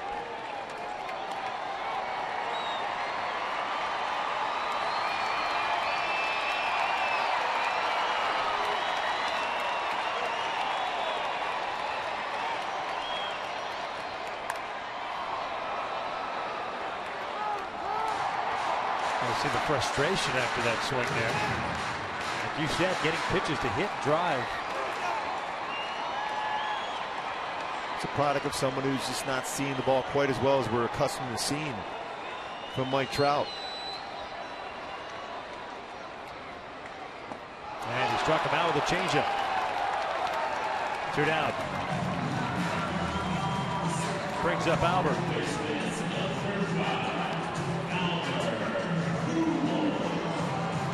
Fans' time is running out on exclusive Angels experiences here at the Big A. All Access Angels gives fans a chance to bid on great experiences like Steel Third and honorary bat kit. For more info and to bid on one of these, at angels.com/access.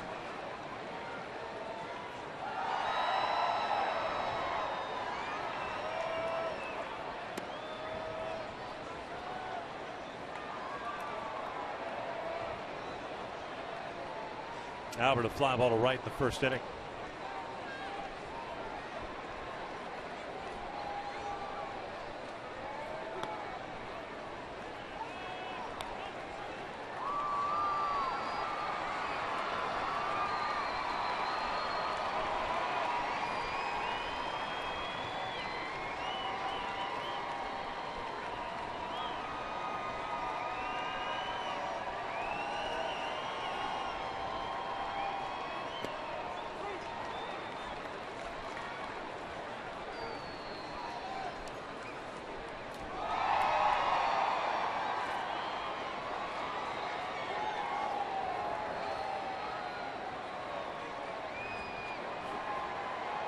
Two on the way.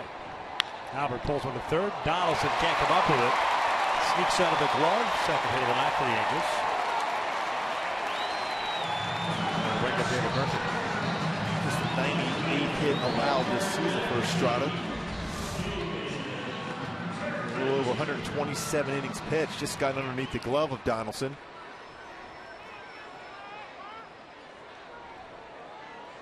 just by the glove, hit hard by Pujols. And when you think about Estrada, doesn't throw real hard. So when you look at the fact that the opponent's only hitting 210 against him, its location so important for him. And that ability to throw the changeup.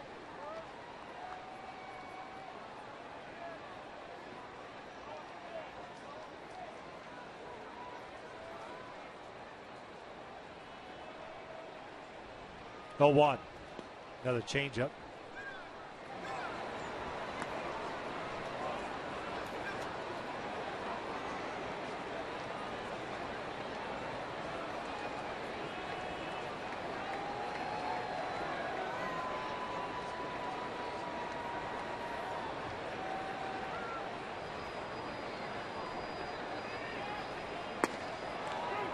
Murphy looks at his strike.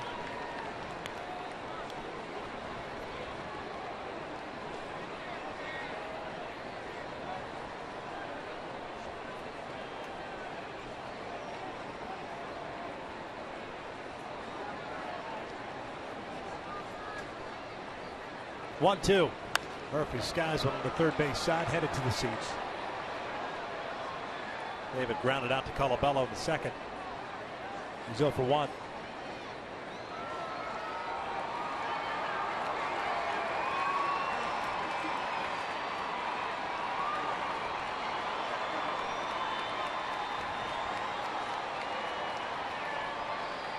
Three runs in the third, 7 in the fourth. Blue Jays with a 10-0 lead.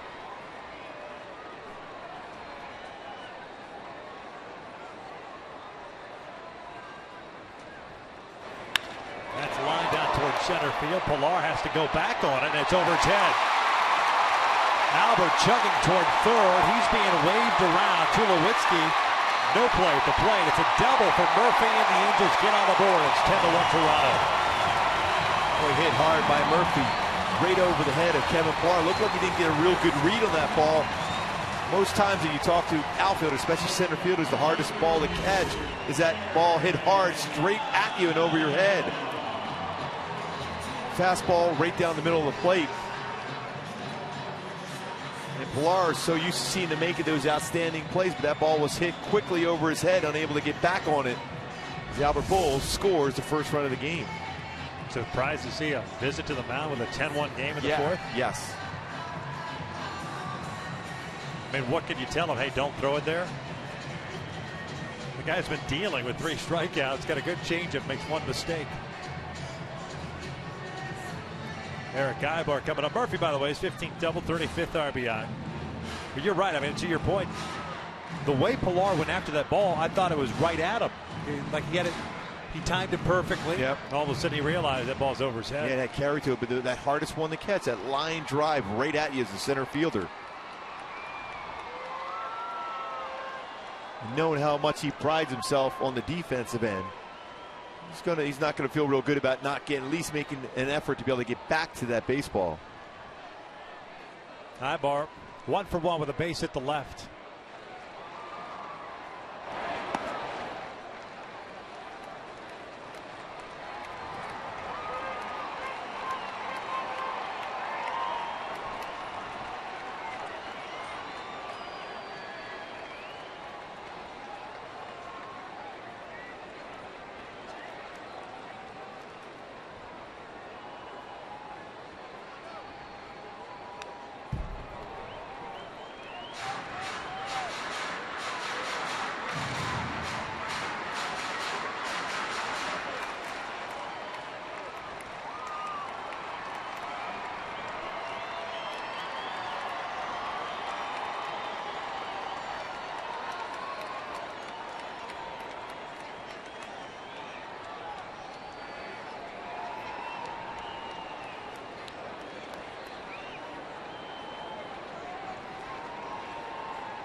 This is popped up on the infield.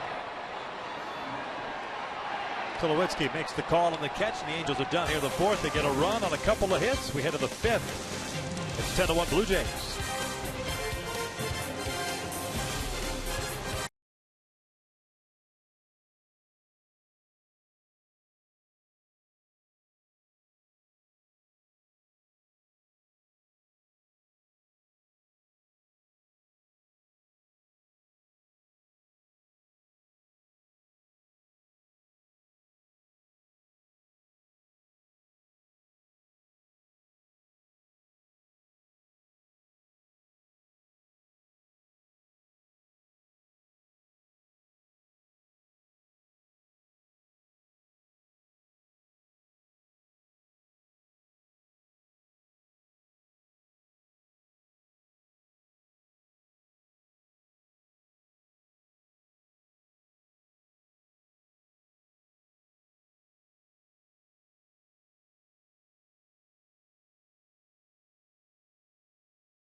31 highway miles per gallon. This car was made for driving in California.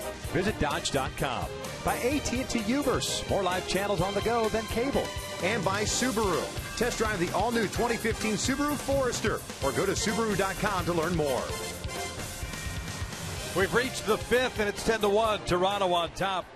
Total of 80 pitches combined in that fourth inning. 50 by the Angels, 30 by Estrada. Bedrosian back out of the mound. 8-1 for the Blue Jays. Revere, Pennington, and Tulowitzki. Ball one. Revere's been on board twice with a single, a walk, 2 runs scored, and he picked up an RBI. His walk came with the bases loaded. And that is another hit to right. Another theme, too, behind in the count.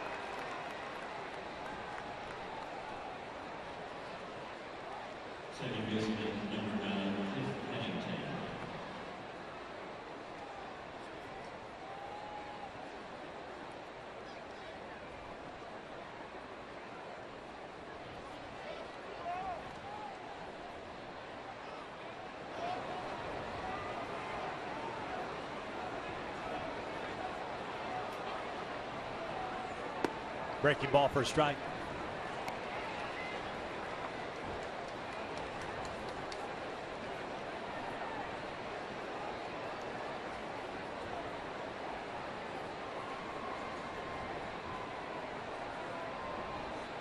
Pennington did not go around. Sack bunt into third, sack fly in the fourth for Pennington. Second RBI as a Blue Jay.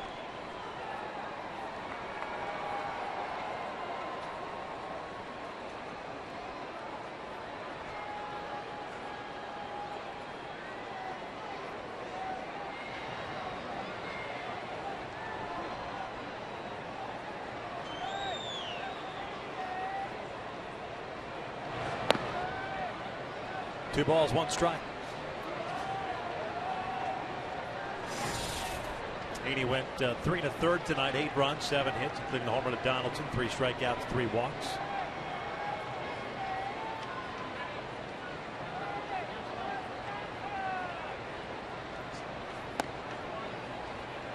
Three and one.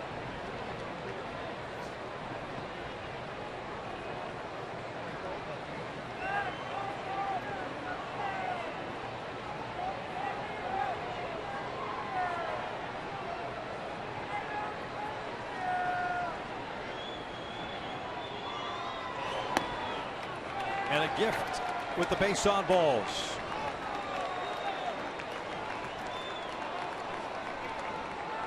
Two on, nobody out. Tulowitzki coming up.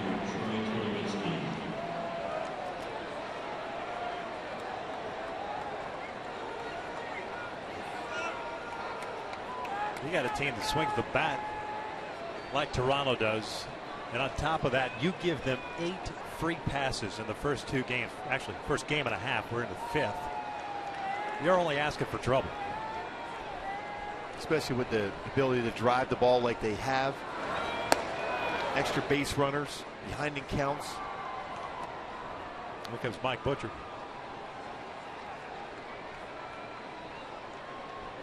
This has been, not just now for Cam Bedrosian, this has been one of his issues at the major league level.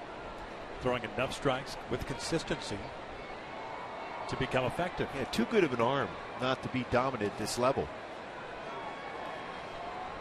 And he's got to refine his slider a little bit more so. His changeup solid, fastball velocity very good. If he mixes it maybe a 2-seam sinking fastball just to have a little different sink to it, movement to his fastball, or even cut the fastball at some point. But the arm is there. It's all about getting confidence.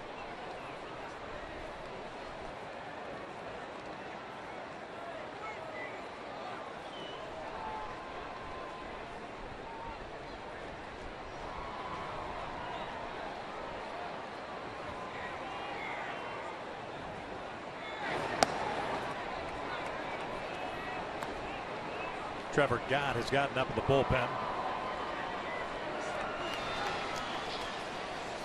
Gott last night went 2/3 of an inning. 3 nights ago went an inning and 2/3.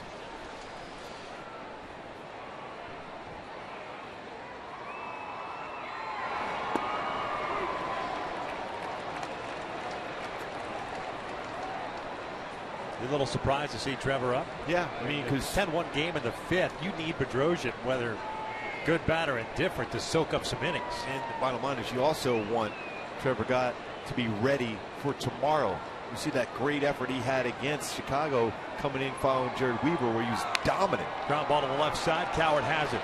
Beats Green for one. The relay over to first, and got him. Chris Guccione, the first base umpire, with the call. John Gibbons, I'm sure, will have the guys downstairs take a look at it. No real argument from Tulowitzki. It's nice double play if it actually holds up, because that ball wasn't hit that hard. That was a perfect feed and a quick turn from Grant Green. Looked like he got him. Howard with a nice play.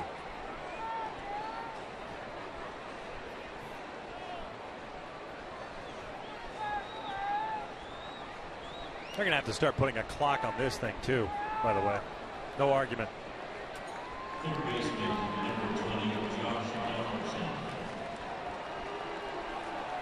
So 2 outs, man at third, and here's Donaldson.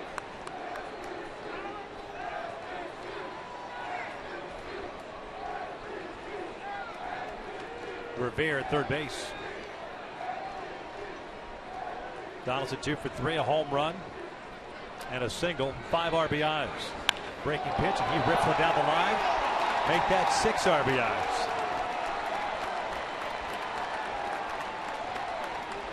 #100th run batted in for Donaldson. Just went down and got another pitch. Breaking ball just kind of backed up, went down and got it. Talked about his timing, the leg kick he has to be able to get that bat through and make consistent contact. Hook that right down the line. Another double. 33 now on the season. Donaldson now triple shy of the cycle.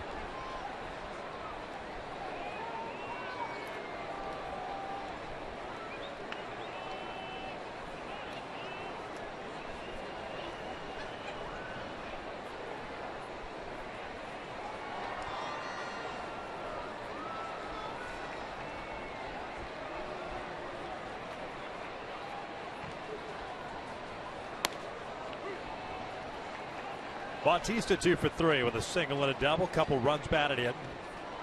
11 runs, 13 hits, 3 left on for Toronto. The Angels with a run on 3 hits.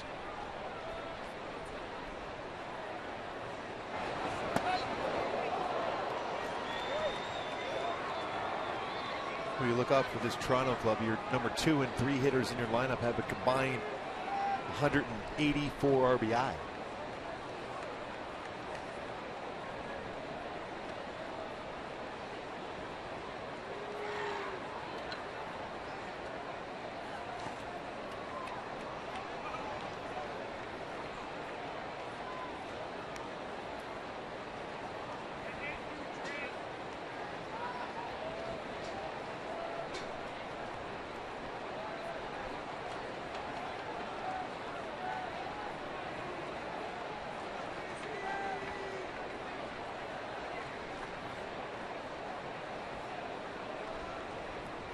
Two on.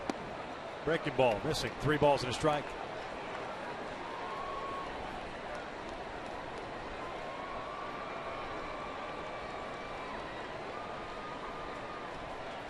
.41 pitches for Camp. 21 strikes, 20 balls. Top part of the strike zone. Full count.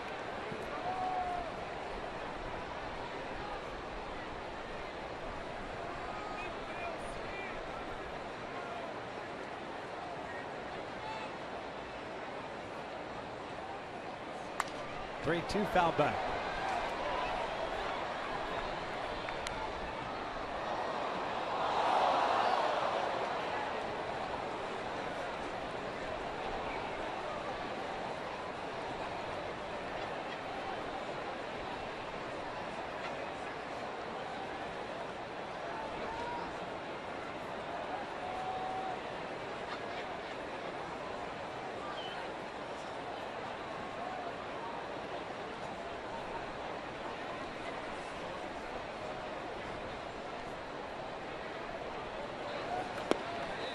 Got him looking. The inning comes to an end. Went to the bottom of the 5th. 11-1 Blue Jays.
Takes on dangerous double threat Charles Oliveira, plus a welterweight showdown between Neil Magny and Eric Silva. It's UFC Fight Night tomorrow at 3:30 Pacific, only on Fox Sports 1 and streaming live on Fox Sports Go. All Blue Jays tonight as we start the bottom of the fifth inning, 11-1 Toronto. DJ Crone leading things off. He'll be followed by Carlos Perez and Caleb Coward.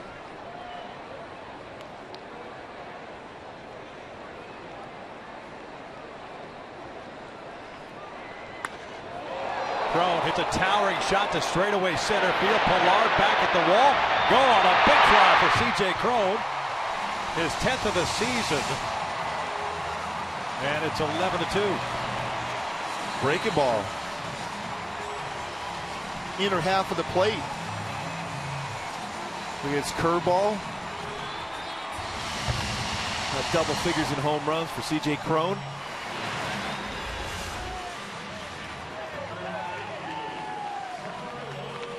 Stayed back on that curveball very, very well. The stride, they've got the foot down, and the swing path allowed him to be able to drive that one to dead center field.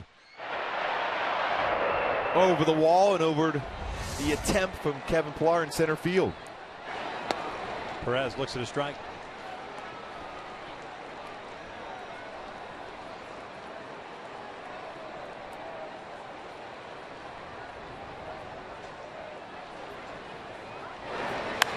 Carlos lifts one out to right. Bautista moving over. One away.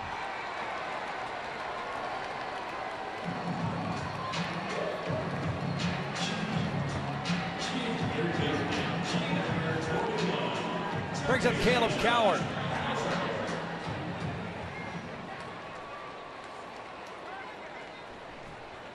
Mentioned earlier, Houston won tonight. They defeated the Dodgers 3-1. Texas over Detroit 5-3. So as far as the West is concerned, as Coward takes outside. A loss tonight for the Angels.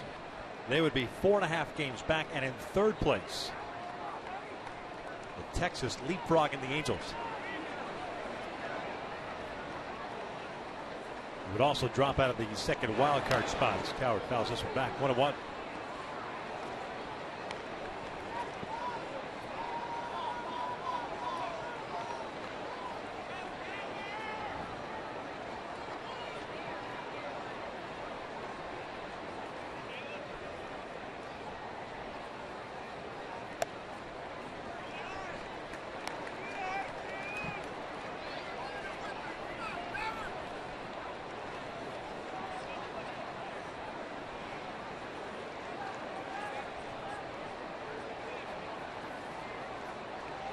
Two-one. Coward hits one out to deep right center field. Bautista going back at the wall. Gone! Big fly for Caleb Coward, his first major league hit.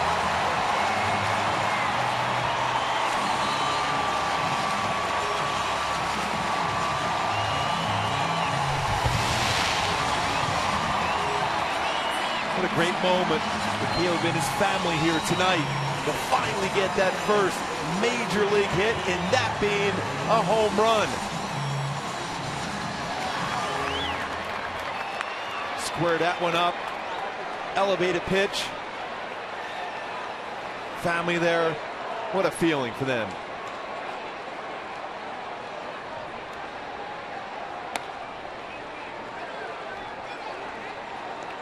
Well, if you go 0 for 14 to start your big league career, your first one, got to feel real sweet if it goes over the fence. Exactly. You can still say that, hey, my first big league hit, home run. Green lines one out to center. Pilar gets turned around a little bit. He's able to track this one down for the second out. Boy, Estrada's giving up some distance in this inning. Now the delayed hugs in the dugout for the Angels. The cold shoulder over with Caleb Coward. Going back to that swing was a high changeup. He jumped on that one. What a perfect swing for him.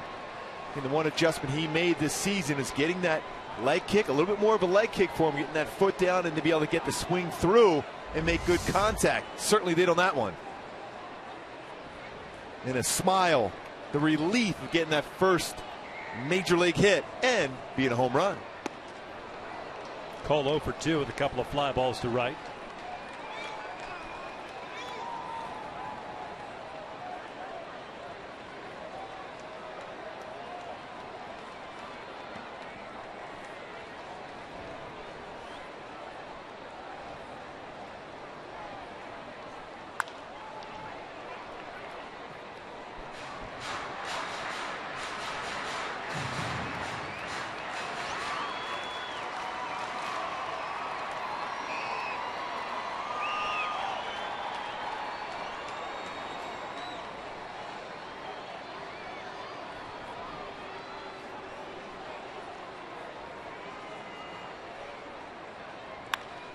That's out toward left center field. Pilar is there.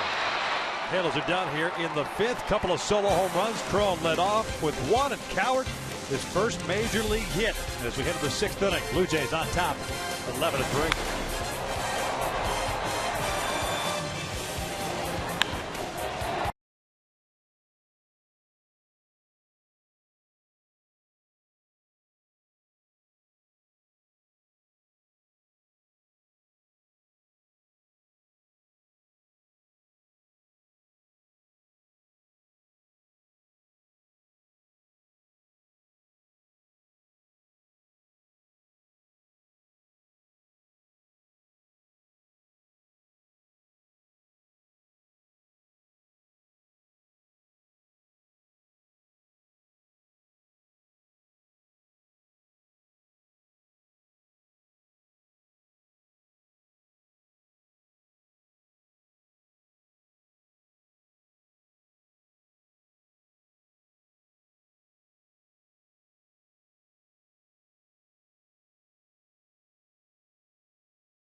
Josh Donaldson had himself a game so far. A 3-run home run there as part of a 6 RBI performance so far for Donaldson. Marco Estrada has thrown the ball very well. Strikes out Mike Trout with a fastball away. And another punch out. High fastball against Carlos Perez as Toronto leads this one to the 6th inning, top of the 6th now, 11-3. Caleb Coward with his first major league hit, a big fly. And there's the baseball. Fan had caught it up in the stands. Nice job. Congrats to Caleb. What a swing he had there. It's been a struggle as far as making that contact, but maybe that swing right there can get him on a roll. 11-3 Toronto here in the 6th inning. Trevor Gott takes over on the mound. 30th game for him. Pitched last night through 10 pitches, 2-1, a 1.78 ERAs, and Encarnacion takes inside.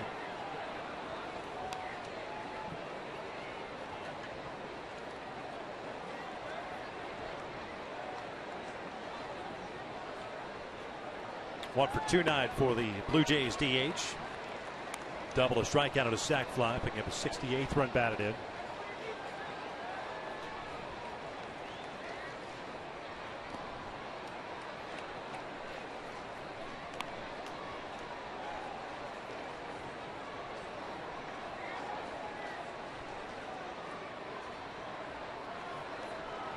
Colabello on deck, then Navarro. Bouncer foul.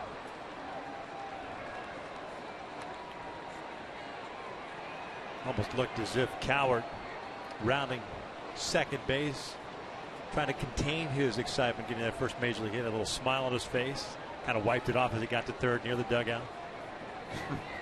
Wow, it's such a relief. Yeah, it's unfortunate it comes in a game like this. down by so much. But still, that first hit at the major league level, that being a home run, knowing how much he's had to battle to get to this point. Huge prospect, fell in some hard times, wasn't consistently hitting the baseball, rejuvenated his career this year. Popped up on the right side. Grant Green calling for it. One down. And here's tonight's Cold Hard Facts, which are brought to you by Clean, Crisp, Coors Light, Toronto, John Gibbons Club. Most seasons out of the playoff after winning 2 straight World Series. The Blue Jays from 20 seasons. When that get to the postseason, the Yankees just went 3 after back-to-back. In the Reds machine 2 seasons. So it's been a long, long time for Toronto to get back potentially the postseason.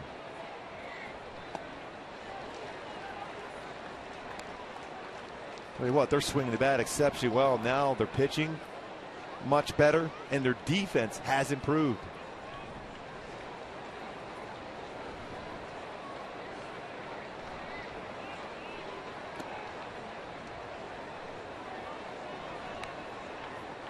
Cam Bedrosian, by the way, with an inning and 2/3, 6 hits, 1 strikeout, 1 walk, 3 runs, all earned.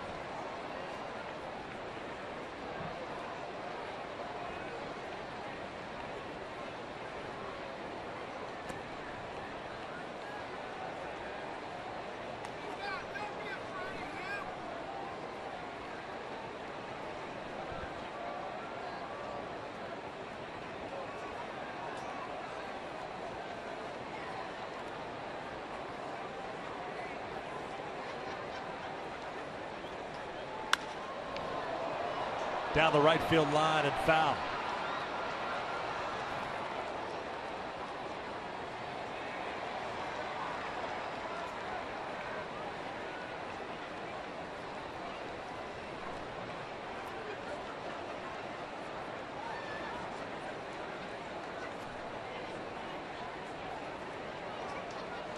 Chris Colabello 2 for 3. Couple of singles and a run scored. Bouncer towards second. Grant Green comes in. 2 down.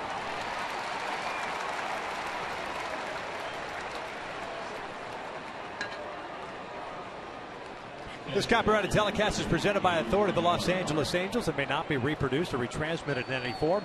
And the accounts and descriptions of this game may not be disseminated without the express written consent of Angels Baseball LP. 2 outs, nobody on, and Deanna Navarro coming up.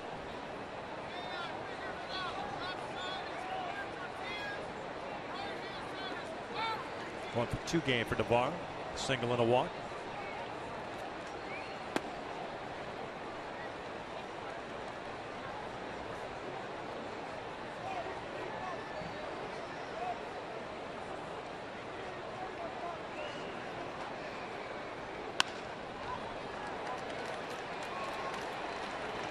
One, 2, 3 inning for Trevor Gott. We'll head to the bottom of the 6th inning. It's 11-3 Toronto.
for the Yankees, gets his first swing, went 6 innings, his 3 hits allowed, 1 earned run. Youth gone wild at Wrigley. The Cubs win again. Rizzo, Russell, Solar, so much talent, all homered for Chicago today as they win that game against Atlanta 9-7.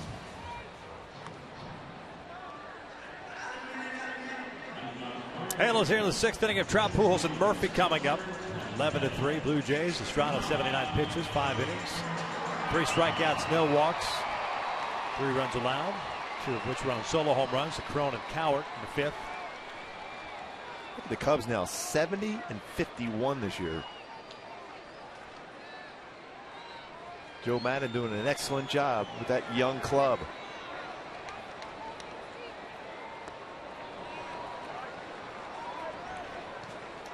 You don't see too often Trout swinging at the first pitch, anticipating first pitch fastball, and a changeup instead.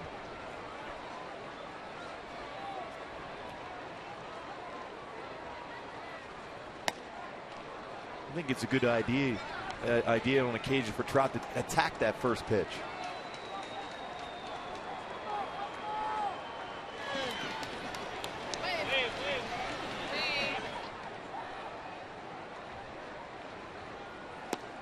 Trout farm still excited, hoping for a baseball hit by Mike down in that corner.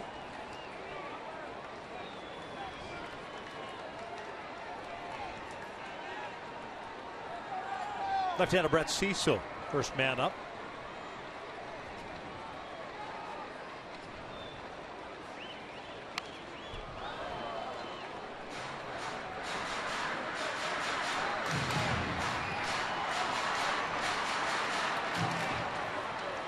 Two balls and 2 strikes. Trout 0 for 2 with a couple of strikeouts.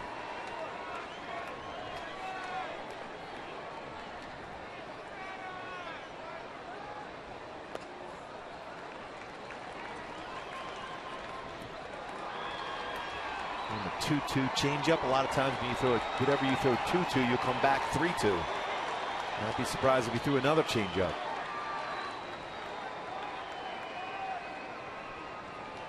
Payoff pitch. Trout lines one back up the middle. I don't know how it missed Estrada, but Pennington positioned perfectly. Retires Trout for the first out. You can smile now. That ball was a rocket. Wow, was that ball hit hard. Did it graze him at all? It looked like it did. The way that ball was hit on the line like that.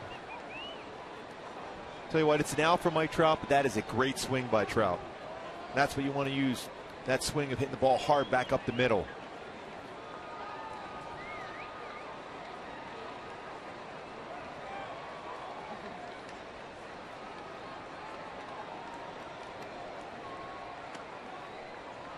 Albert 1 for 2, a single with a run scored in the 4th.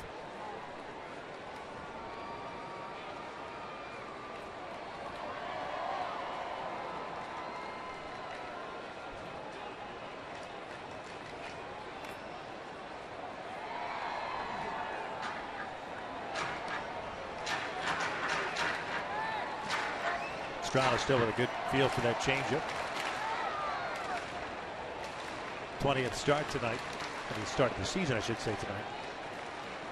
He's been good pickup for Toronto. Lifted on the first base side, Colabello. This one laying in the seats. His balance over the pitching rubber is fantastic. That slow, deliberate first part of his delivery is perfect. Allows him to get that arm up and that perfect arm slide to go along with his good changeup.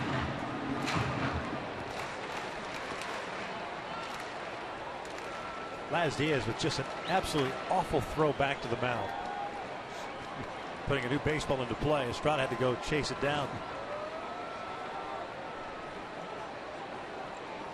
Certainly not like Jim Wolf, the way he throws the ball back to the mound. 85 with movement. Yep. Albert swing and a miss on the off-speed pitch. 2 down, 4th strikeout for Estrada. Hey folks, join us for Filipino Heritage Night, September 5th. Angels taking on the Rangers at 6:05. You can buy your ticket package online for that night. Receive a Filipino Angels hat And enjoy pregame entertainment in the Game One Music Garden. Purchase your Filipino package. And for more info, visit angels.com/Filipino.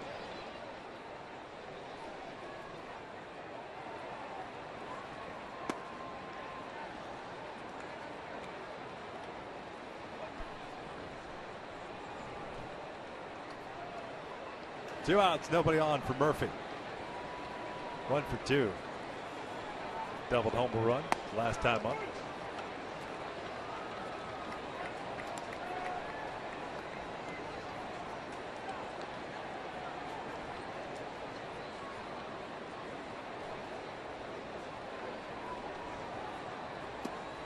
I would imagine by the time that the last homestand rolls around, we would have knocked out all the Heritage Nights. Yes.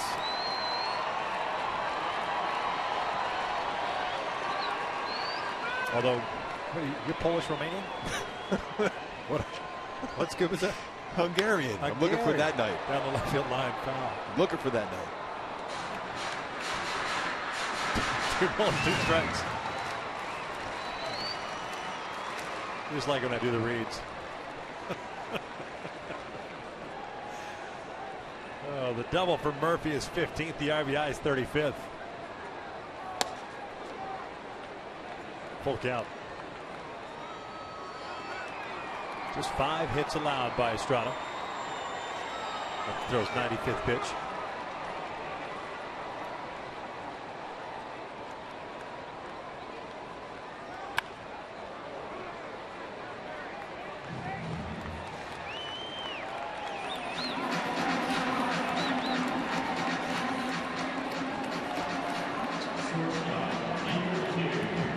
Average a little over 6 1/3 innings pitched.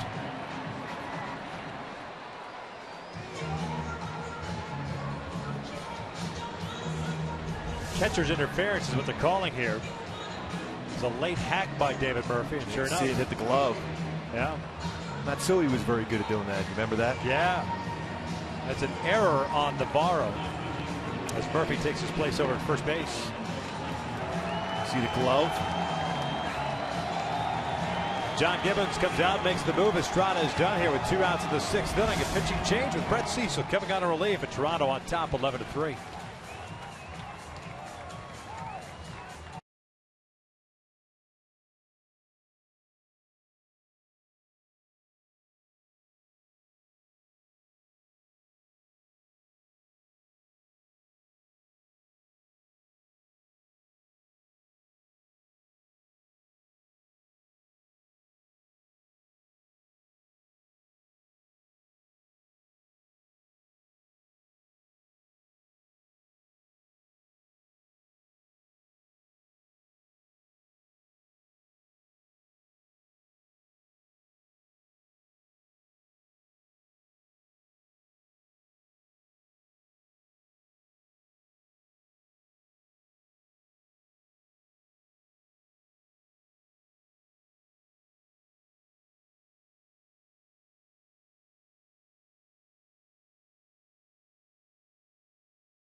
On to MercuryInsurance.com to get a fast free quote and see how much you can save.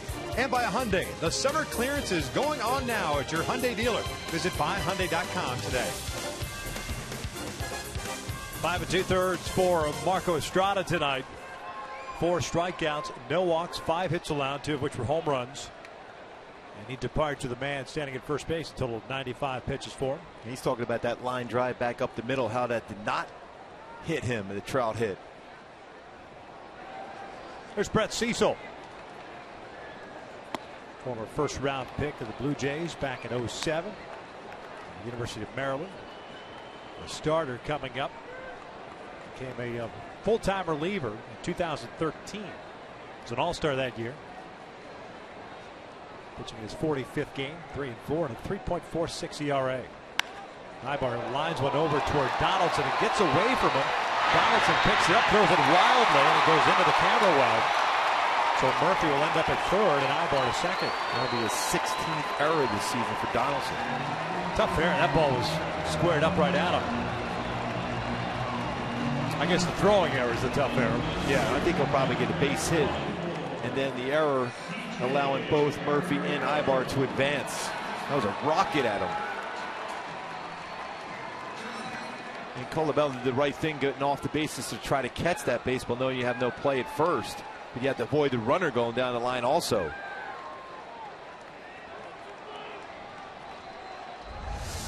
Here's Cron. 2 outs, 2 on.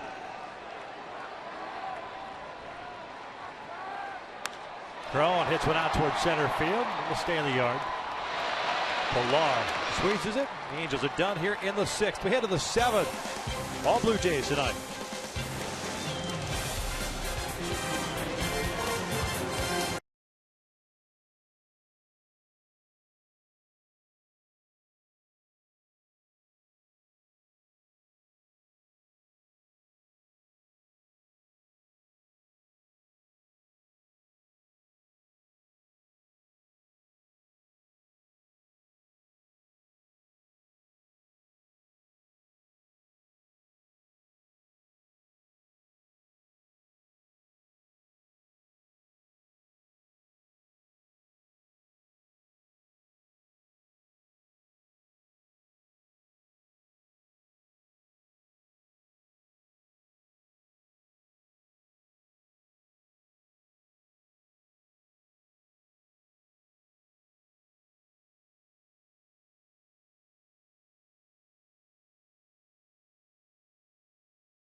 Texas over the Tigers. Baltimore lost to Minnesota.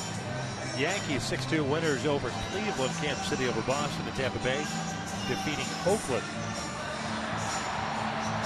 Here it's 11-3 Blue Jays as we start the 7th. Joe Smith comes on in relief.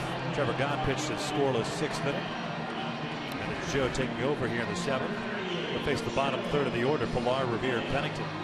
Just trying to get that some work in and stay fresh.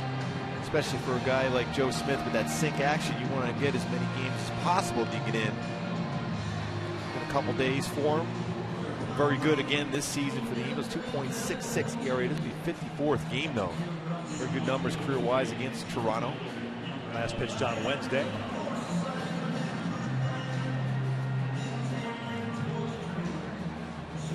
Thirteen-hit attack for Toronto tonight. Andrew Heaney got the start, went 3 1/3, gave up 8 runs on 7 hits, struck out 3, walked 3. Cam Bedrosian went an inning and 2/3, gave up 3 runs on 6 hits, with 1 strikeout and 1 walk. And then Gott for the 6th inning. Smith here for the 7th. Kevin Pilar, the center fielder, 2 for 3. Couple of singles, a fly ball to right, 2 runs scored.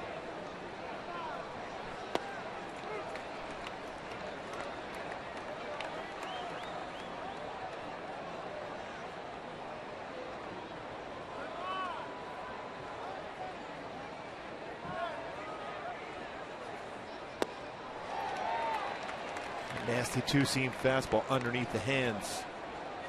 Pilar from Joe Smith. Mentioned the 54th game that he's pitched in. That matches him with Fernando Salas for most out of the Angels' pen. Salas went an inning and 2/3 last night.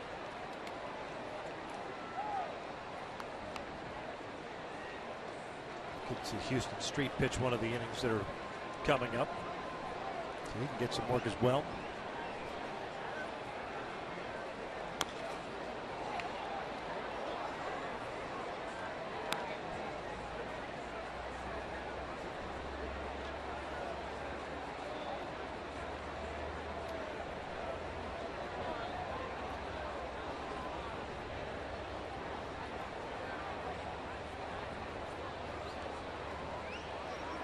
Breaking ball lined to short, and there's the first out. We've seen Kevin Pillar for a long time. Seems like he's really shortened up his swing as the season has progressed. Actually, over the last couple of seasons. Yeah, that's what he did, especially when he was struggling early on as far as consistency at the plate. But he shortened up his swing. He's more apt to be able to get that inside pitch. And still able to stay back long enough because he's shortened up his swing to make good contact because he's got good speed. He wants to just put the ball in play. At times he thinks in terms of he's a home run hitter, but they have enough of those guys on this team. They need him to put the ball in play. And he's made that good adjustment. Ben Revere's been on board 3 times tonight, 2 singles and a walk, 3 runs scored.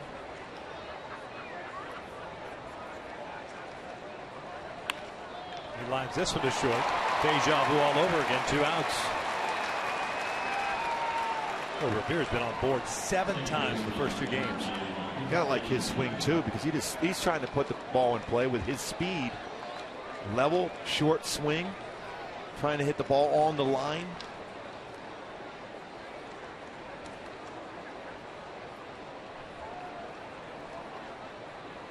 Former Angel LaTroy Hawkins getting ready. This one's fouled off. The Angels in the 7th, and the bottom third of the order coming up.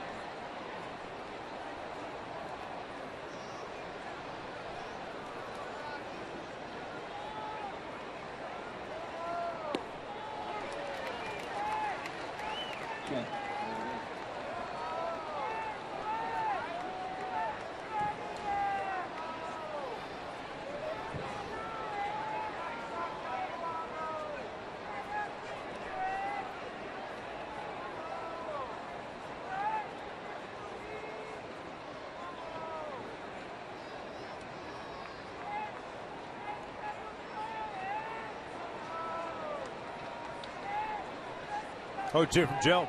Breaking ball down and in. Pennington with a sack, bunt, sack, fly, and a walk. No official at-bats for him yet tonight.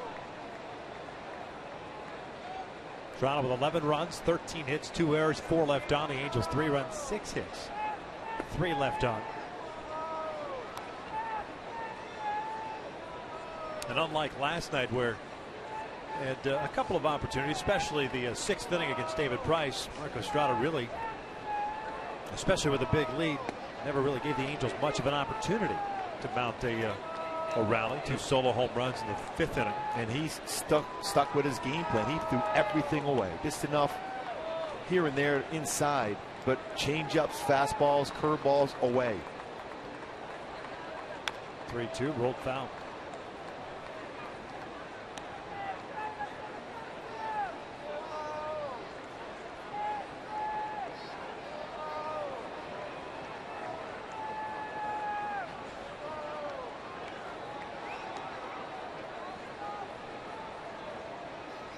Off speed towards second.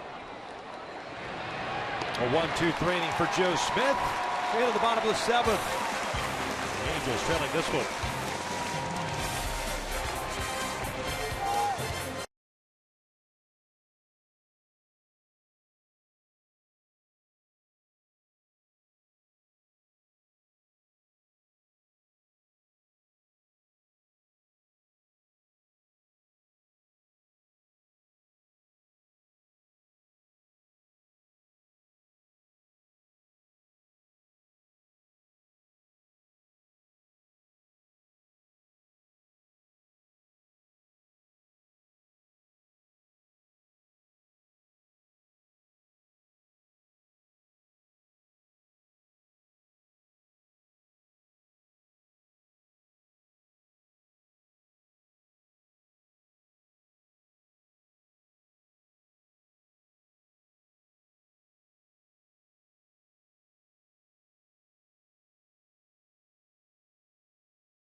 tonight. Yes. As LaTroy Hawkins takes over on the mound. It's been all Toronto tonight, as it was last night. LaTroy pitching in his 33rd game, 2-1 record, a 3 ERA. His 21st season, a one-time 7th-round pick of the Minnesota Twins back in 1991. And the amazing thing when you look at LaTroy, he's pretty much maintained his velocity on his fastball through those 21 seasons when he first came up around 93, 94. But even now, to this day, his average fastball, according to Fangraphs, is 93.2 miles per hour. So he's maintained velocity. He's always been in unbelievable shape. Also, will throw a slider, curveball, changeup. He came over with Tulowitzki from the Rockies in that same trade. Pitched with the Angels in 2012. 48 games, had a 2-3 record that year and a 3.64 ERA. But when you look at his career, 9 years and seasons with Minnesota, 3 with Colorado, 2 with the Cubs, 2 with the Astros, 2 with the Brewers, Mets, Giants, Angels, Yankees, Orioles, and now Blue Jays. So just a few teams. Yep. Perez, Cowart, and Green. The 7th inning for the Angels. Carlos 0 for 2 with a strikeout, a fly ball to right. Troy pitching in his 9th game now with Toronto. No record and a 1.17 ERA. He's also picked up a save with the Blue Jays. Bouncer back to the mound. Troy has it. 1 away. Here's the top tier play of the game, which is brought to you by Arco. Caleb Cowart coming to the plate in the 5th inning, looking for his first major league hit. Not only gets that first major league hit, he gets his first major league home run on that swing with his family here and friends. And some great high fives in that dugout also. Eventually. Great swing for Cowart.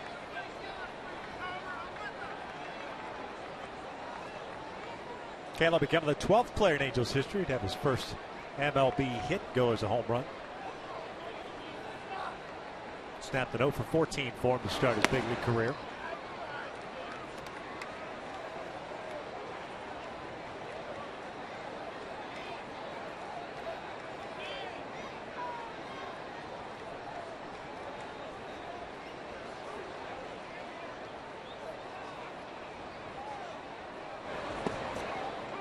Looks at a strike. Like you said, still with the good velo on the fastball at 93.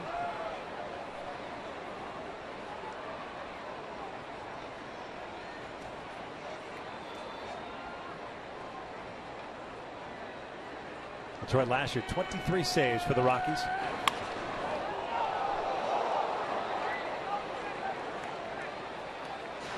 A 28 save season for the Twins back in 01.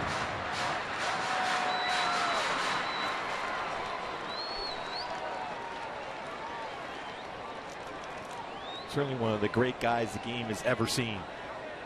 Any team he has played for, everyone says the same thing. Native of Gary, Indiana.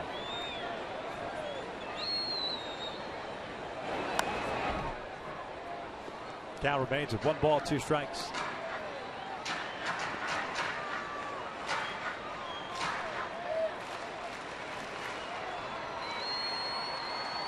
Octavio Dotel with 13 teams played for. Remember when Mike Morgan used to be the standard? Yes. Lots of teams.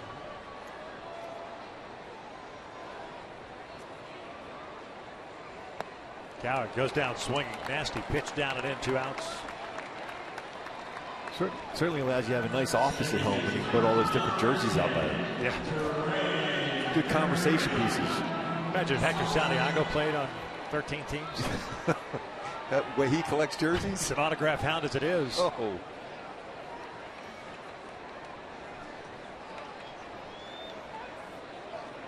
Two outs, nobody on for Grant Green. Called up before the game today. He bounces one back to LaTroy. Halos go down quietly here in the 7th. We head to the 8th. All Toronto tonight.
Jays leading 11-3 as we head into the 8th inning. Welcome back, everyone. Ken French with you right outside the Big A. And don't forget, following this one, it's all about Angels Live postgame presented by your SoCal Mazda dealers, Jose Mota, Jill Painter, Lopez, and myself. We'll bring you the highlights and interviews from this one, including probably the only bright spot tonight, Caleb Coward picking up his first hit in his big league career. Just happened to be a home run in the 5th inning. Also, we'll bring you highlights from the 2015 Angels Hall of Fame induction ceremony that happened earlier tonight. Victor Rojas was the MC. Artie Moreno gave rings to all of the Hall of Fame inductees. Mike Witt was out there. Tim Salmon, our colleague who usually sits out here on the desk with us, he was also an inductee with Dean Chance. A great evening, fellas. We'll bring you all the highlights on Angels Live postgame. Back to you guys. Thanks a lot, French. New pitcher on for the Angels. Fernando Salas will pitch the 8th inning here. A couple of changes, too, defensively for the Angels.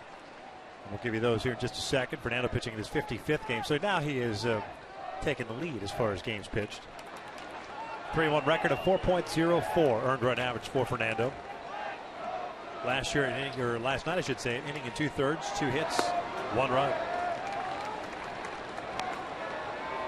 Defensively for the Angels, Shane Victorino in center for Trout, David DeJesus in right for Calhoun, Ryan Jackson at short for Ibar, Chris Inett at first for Albert Pujols. No balls, 2 strikes to Tulowitzki. 0 for 3 tonight.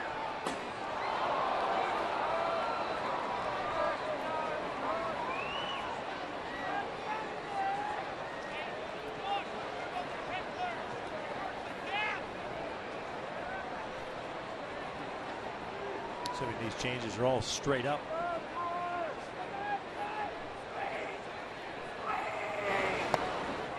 Tulo goes down swinging. There's out number 1.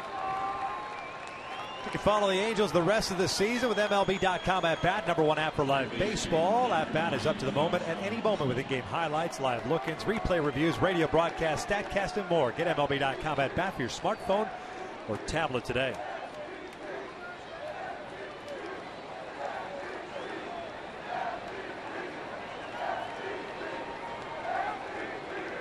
And that MVP chant here at the Big A from Toronto Blue Jay fans.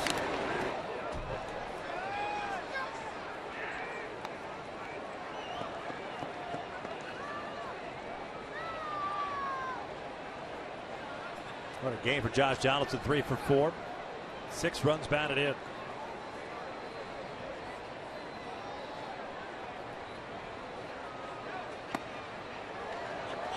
Oh-2 count. Got it started for Toronto with 2 outs in the 3rd inning with that 3-run home run.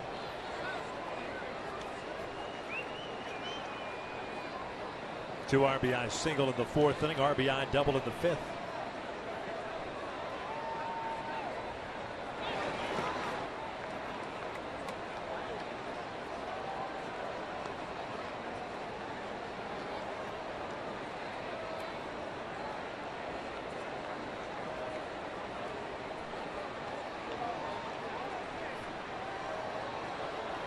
Smith a 1-2-3-7. This will back up the middle, and Donaldson picks up yet another hit, a 4-hit game. Unless something drastic happens, he'll fall a triple shy of a cycle.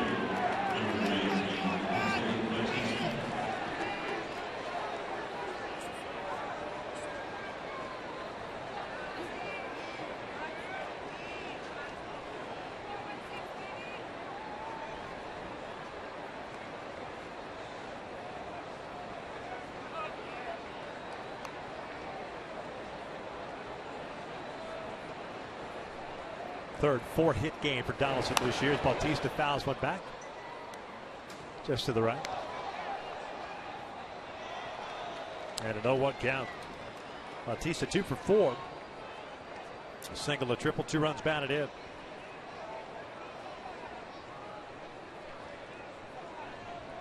A ton of production out of these two guys, not only tonight but the entire season. Donaldson and Bautista. On the first base side, Iannetta and Perez. Carlos tried to one-hand that. He gets charged with an error, his 3rd of the year. Boy, after seeing the couple of pop-ups dropped last night, this is the last thing you wanted to see tonight.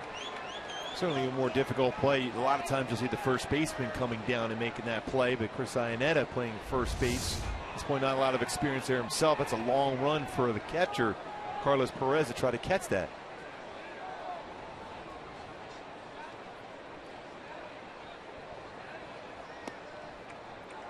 One ball, two strikes. Candles last night with 3 errors. This was tonight, the 71st of the season for the Angels. 2 balls, 2 strikes.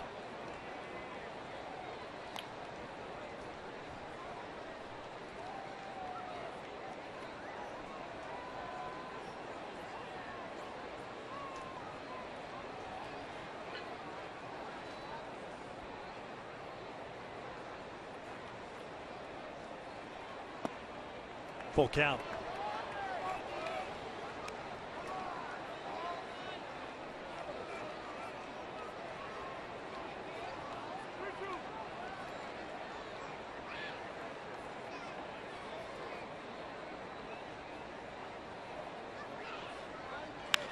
Ground ball toward the hole. Jackson can't come up with it. So back-to-back one-out hits for Toronto. And we'll bring up Edwin Encarnacion. 15th hit of the night for Toronto. That hit made possible because of the error by Carlos. And here's Encarnacion. Extended his hitting streak to 18 games with a second inning double. 1-for-3 game overall. Had a sac fly, more of a sac line drive to Trout in center field as part of that 7-run 4th inning.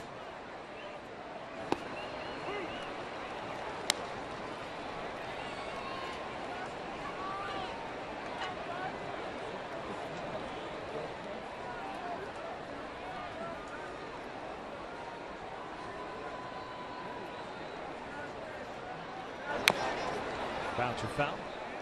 0-2. Liam Hendricks getting ready for the Blue Jays.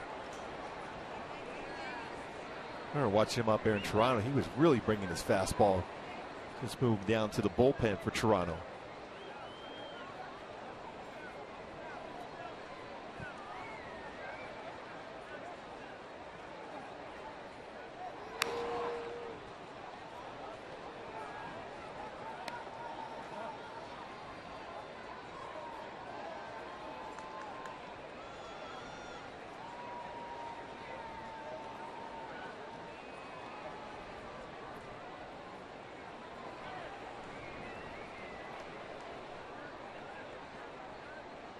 Donaldson at second, Bautista at first. 1-2.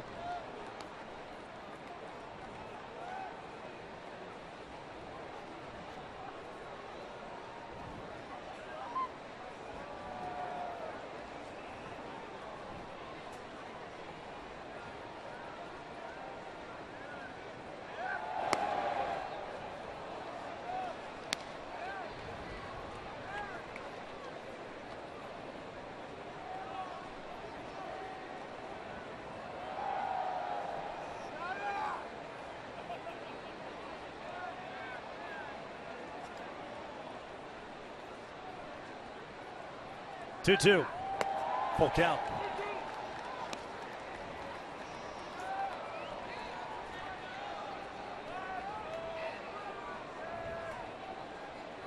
Colabello on deck.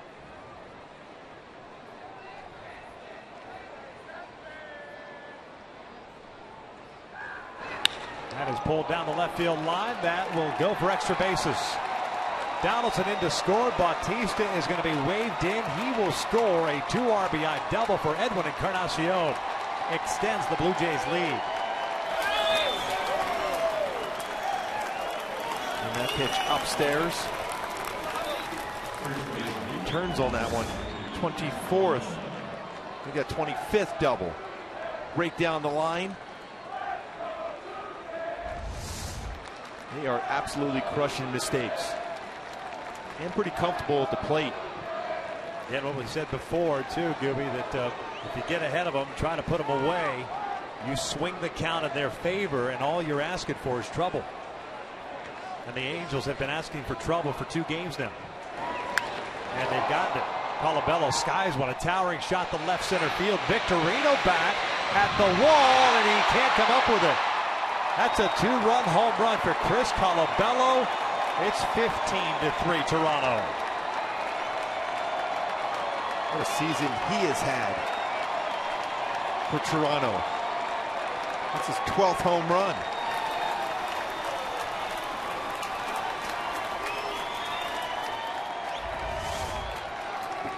Think about where he was before, really not in professional baseball, it's independent baseball. He felt he got it on that swing. Fastball upstairs again, and just over the glove of Victorino. Just touching the glove as he tries to leap and get that ball as it's going over the wall.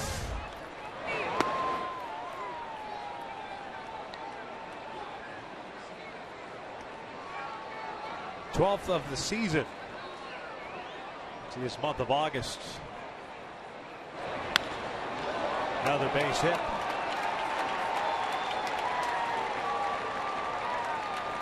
That's been that kind of night for the Angels. Hit after hit after hit. 18 for Toronto.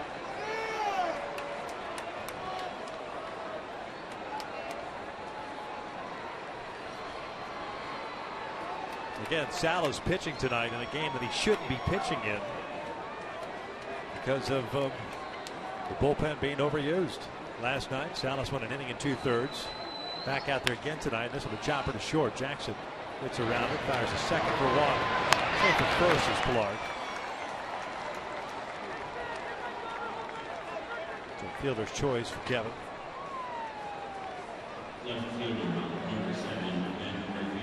And there are 2 outs for Ben Revere. 2 singles, a walk, and a lineout.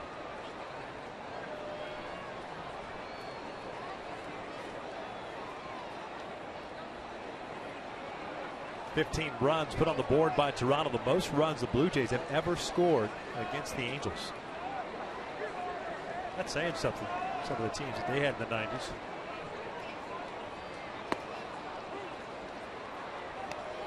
Even you think about it in the mid-'80s also. Yeah. Some serious talent. You're right.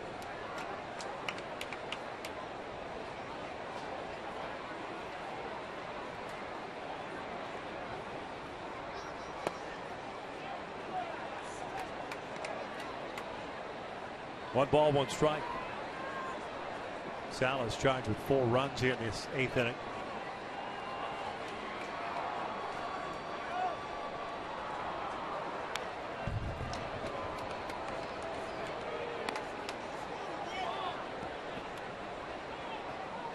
.27 pitches for Fernando.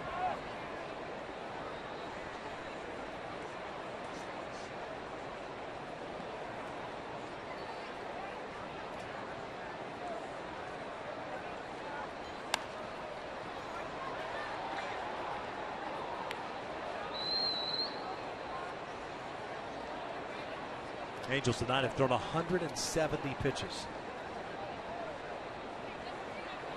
Between Heaney, Bedrosian, Gott, Smith, and now Salas.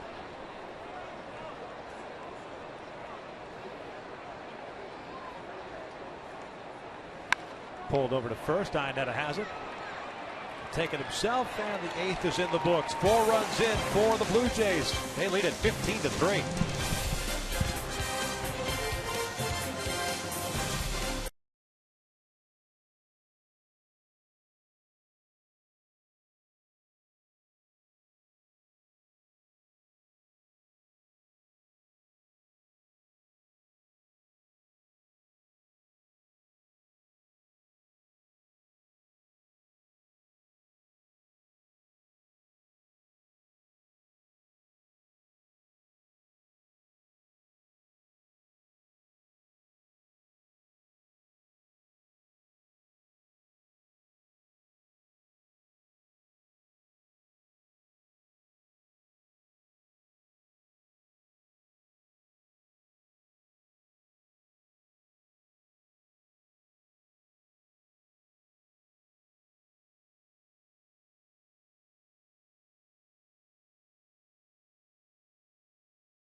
fan photo to hashtag West Data Strong Fan for a chance to be featured in an upcoming broadcast. And it's brought to you by T-Mobile. Liam Hendricks takes over on the mound in the bottom of the 8th inning. Top of the order coming up for the Angels. A couple of changes, of course, for the Angels in the lineup. Liam pitching in his 42nd game, 4-0 record, and 2.31 ERA for the native of Perth, Australia. And that great walk to strikeout ratio. 8 walks, 55 strikeouts. It's over 50 2/3 innings pitched. Fastball 92 to 96, even 97 with his 4-seam fastball, slider, changeup.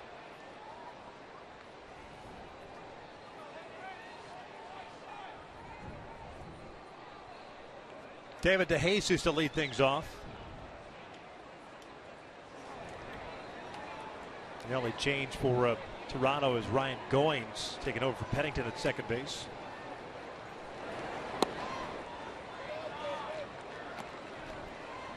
I take that back. Ezekiel Carrera is in right.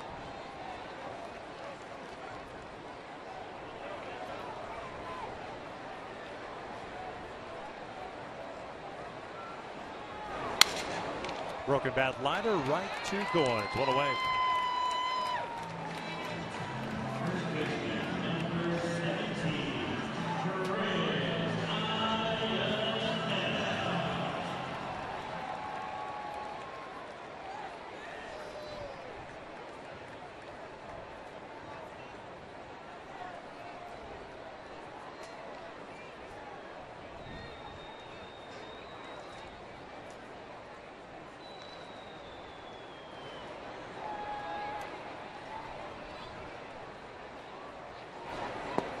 Iannetta looks at a fastball as Diaz calls it a ball.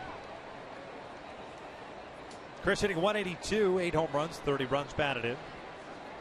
Took over at first base in the top of the inning.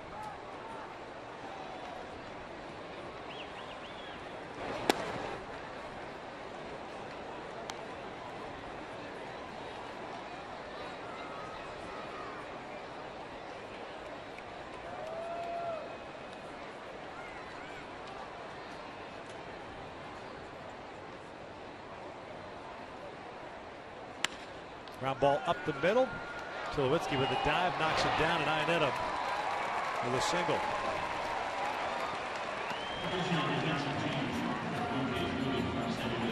Against Shane Victorino. Number 18, Shane Victorino.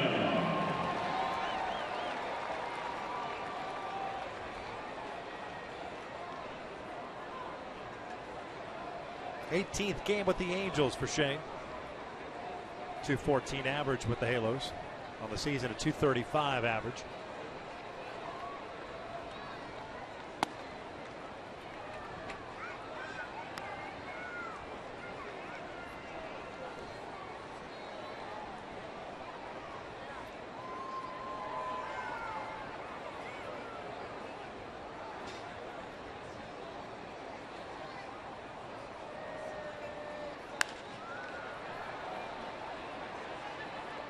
Goins moving over. Second base will make the catch for round number 2. Iannetta remains at first.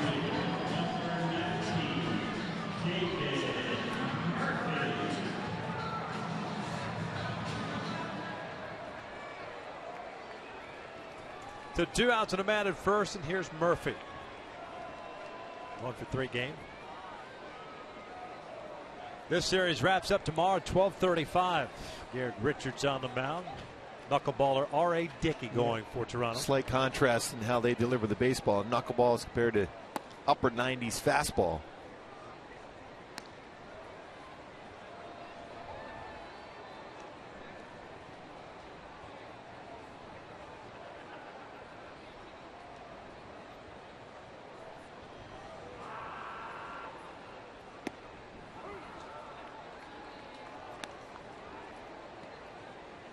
$15 runs allowed by the Angels, most they've given up this year.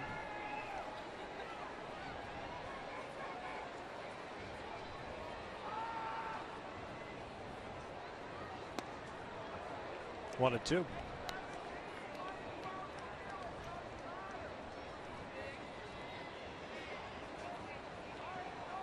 Houston Street will pitch the ninth, get some work in. Salmon's charged with 4 runs, 3 earned in his 1 inning.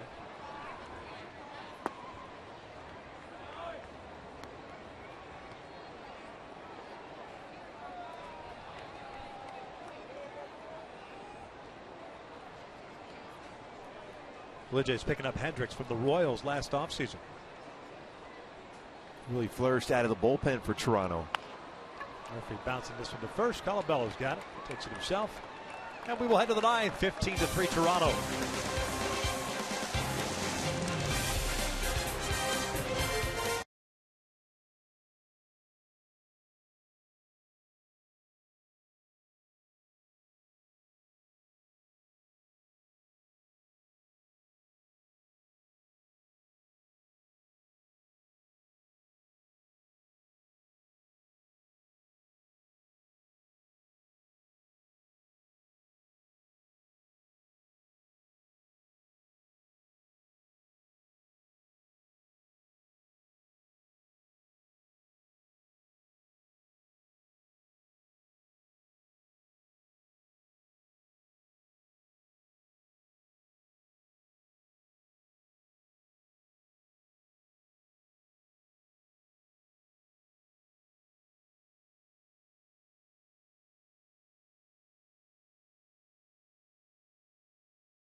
Houston last pitched in Tuesday's game against the White Sox through 22 pitches in that one.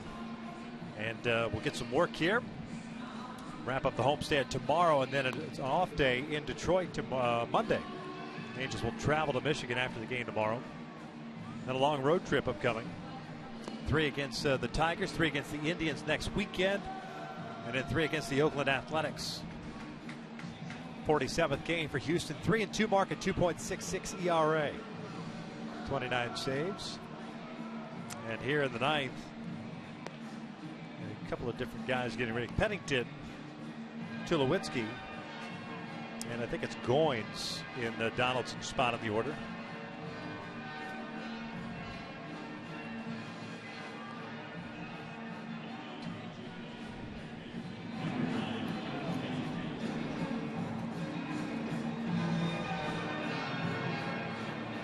Pennington moved over to third base, so Donaldson no longer in the game.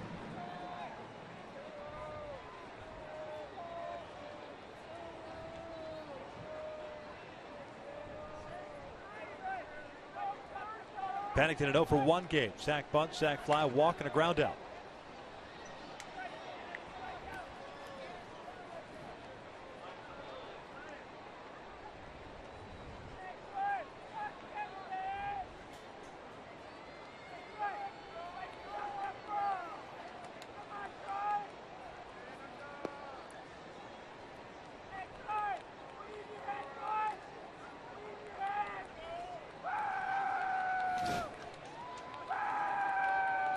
Every game a final around Major League Baseball. White Sox ended up beating Seattle 6-3. There's a strike, 1-2. Barring a remarkable comeback in the bottom of the ninth inning, the Angels will find themselves out of the wild card spot, the second wild card spot, and in third place in the West. Texas having won 2 straight now against the Tigers, and Houston having won the first 2 of their series against the Dodgers.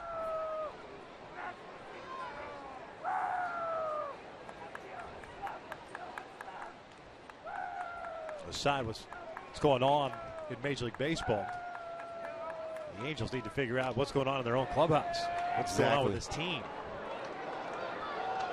There's been An offense that has been virtually non-existent for quite some time. No continuity, 1 through 9. And that even goes to the big boys. John having one of his worst months of his career. Pennington fouls it off.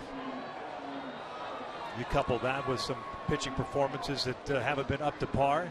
And for the most part this year, the pitching has been pretty good and consistent. Snowballs on you, and you're on the verge of losing 3 straight. Getting in a tight race with a lot of teams. It's not just Houston and Texas. There's a lot of teams as far as the wild card is concerned. Been on some teams going through these type of battles where you're struggling, but it's always good to have your young ace on the mound tomorrow in Richards. Great ERA, especially at home, 8-3 mark. Very, very good at home. So you want him on the hill tomorrow for sure. Especially those hitters won't be comfortable against that moving fastball, especially if he runs that inside, that 2-seamer, 4-seamer in on the lefties. Full count. We talked with Mike Witt about that. When you become an ace of a staff, how important it is for you to stop losing streaks. Well, that's an opportunity to be able to go to that next level for Garrett Richards tomorrow.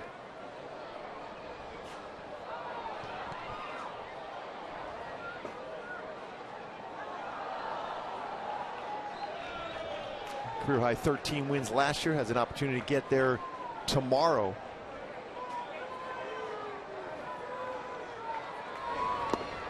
Pennington goes down swinging for the first out.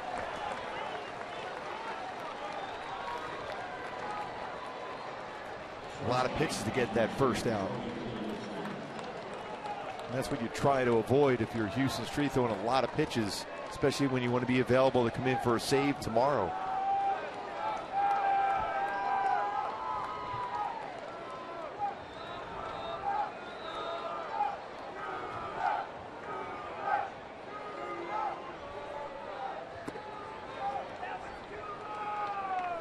Tulowitzki hitless tonight, 0 for 4.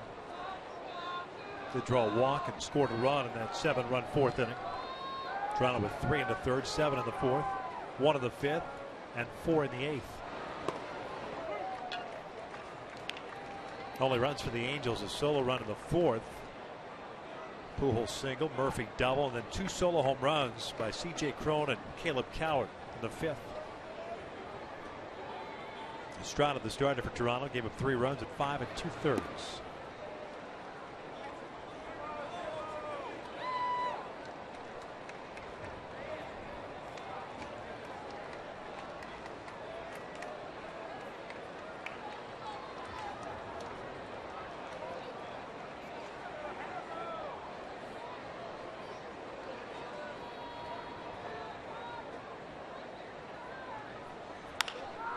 Bouncer, cut off by Cowart. 2 outs. Cowart with some solid defensive plays. Good range, great throwing arm, aggressive going for that baseball.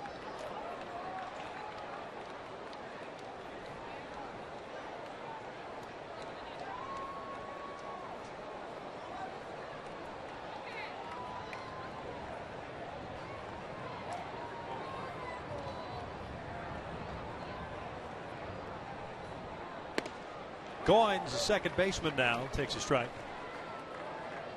225 hitter, 90 games for Toronto. Takes the spot of Donaldson, the number 2 hole. Donaldson, a 4-hit game tonight. 6 runs batted in.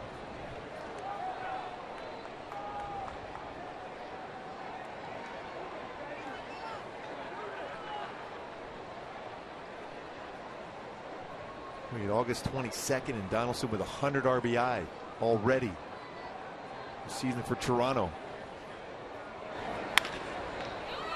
Up the middle, and Goins picks up the 19th hit for the Blue Jays tonight.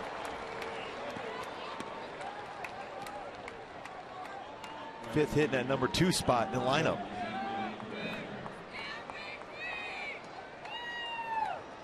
It's Ezekiel Carrera coming up now.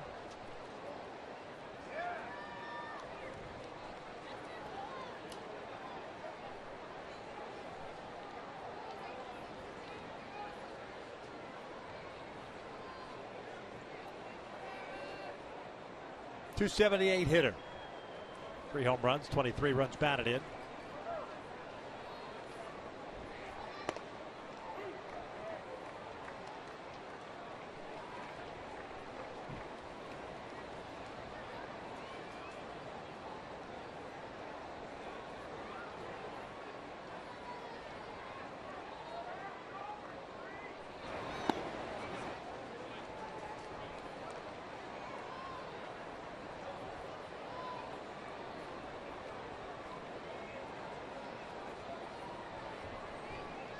Toronto has Bo Schultz getting ready in their bullpen to pitch tonight.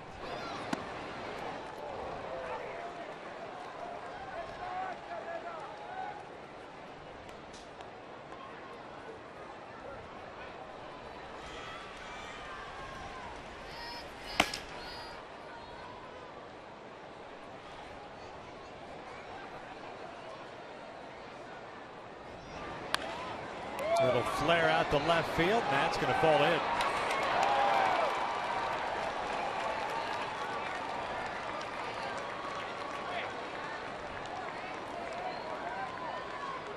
Well, they got 20 hits tonight. All you can hope for is that they've emptied the tank. Seen that many a times. Tomorrow. A lot of times when you're the starting pitcher that next day and your team scores that many runs, you're thinking, uh-oh, I better throw a shutout the next day because more than likely you're a little tired from swinging the bat the night before.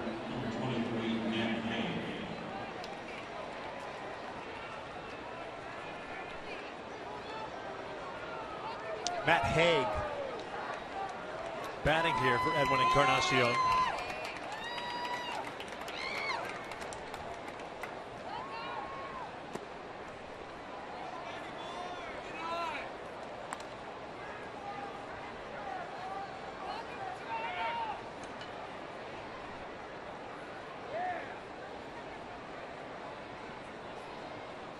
Last time Haig had a plate appearance in the big leagues last year with the Pirates, 2 of them to be exact.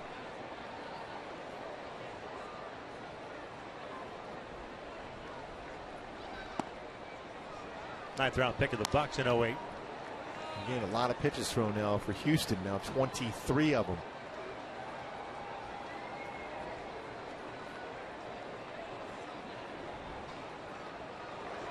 Back-to-back singles with 2 outs here in the ninth.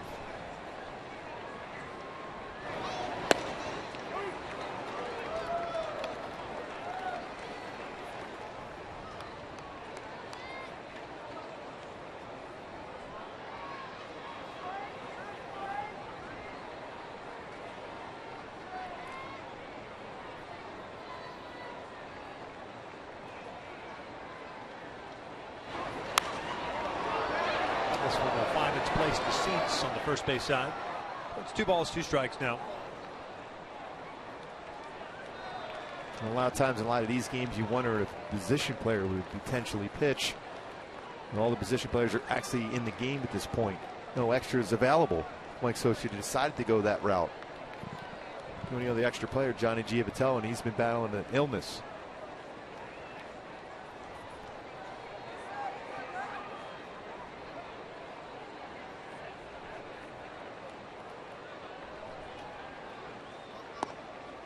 Called strike 3. We will head to the bottom of the ninth inning with Toronto leading at 15-3.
Bo Schultz comes on. He is the fourth reliever used by John Gibbons. 24th game, 0-1. 2.83 earned run average. No other changes for the Blue Jays that we are aware of. The Angels have Jackson, Crone, and Perez due up.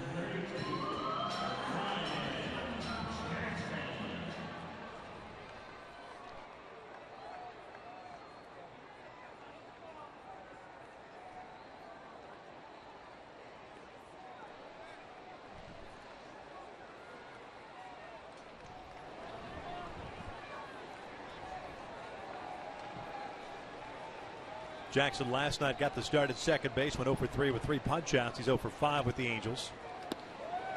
Takes outside.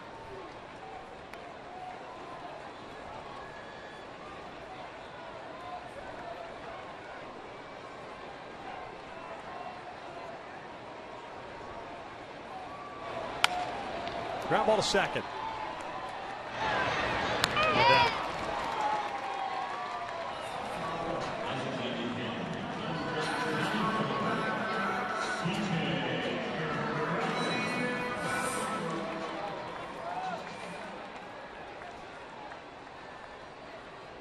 Brings up Crone. 1 for 3 now with a home run.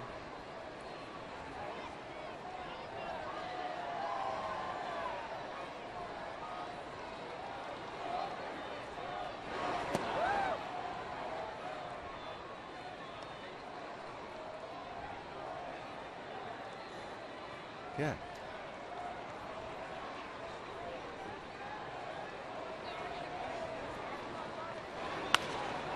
Crone tardy on that fastball. 0-1 count. Schultz, a Dallas native, Highland Park High School. Same school as Clayton Kershaw, Chris Young.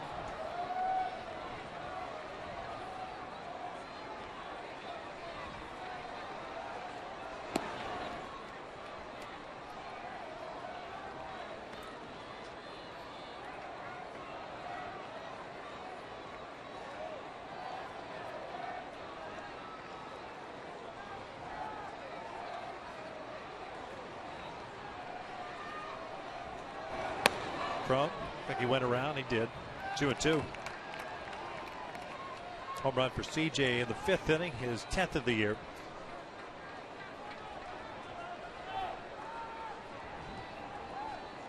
'28th RBI.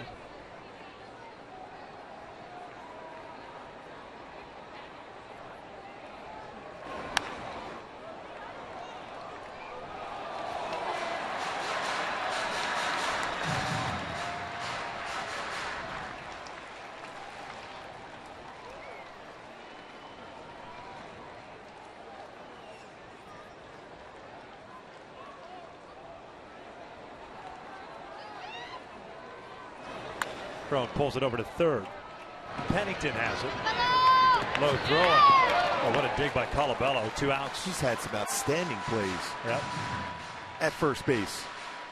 Well, after Houston Street got the last out of the 9th, Houston clearly upset. Not necessarily about his performance. I think in general about the first 2 games. And you've been around this a lot longer than I have as far as being in a big league clubhouse.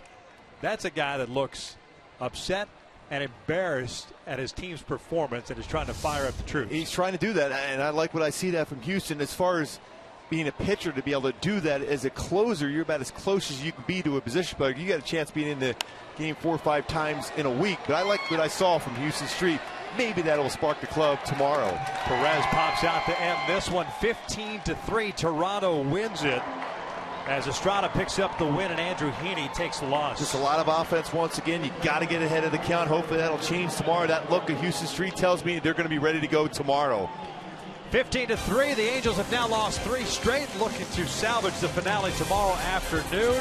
Stick around. Angels Live postgame is coming up next.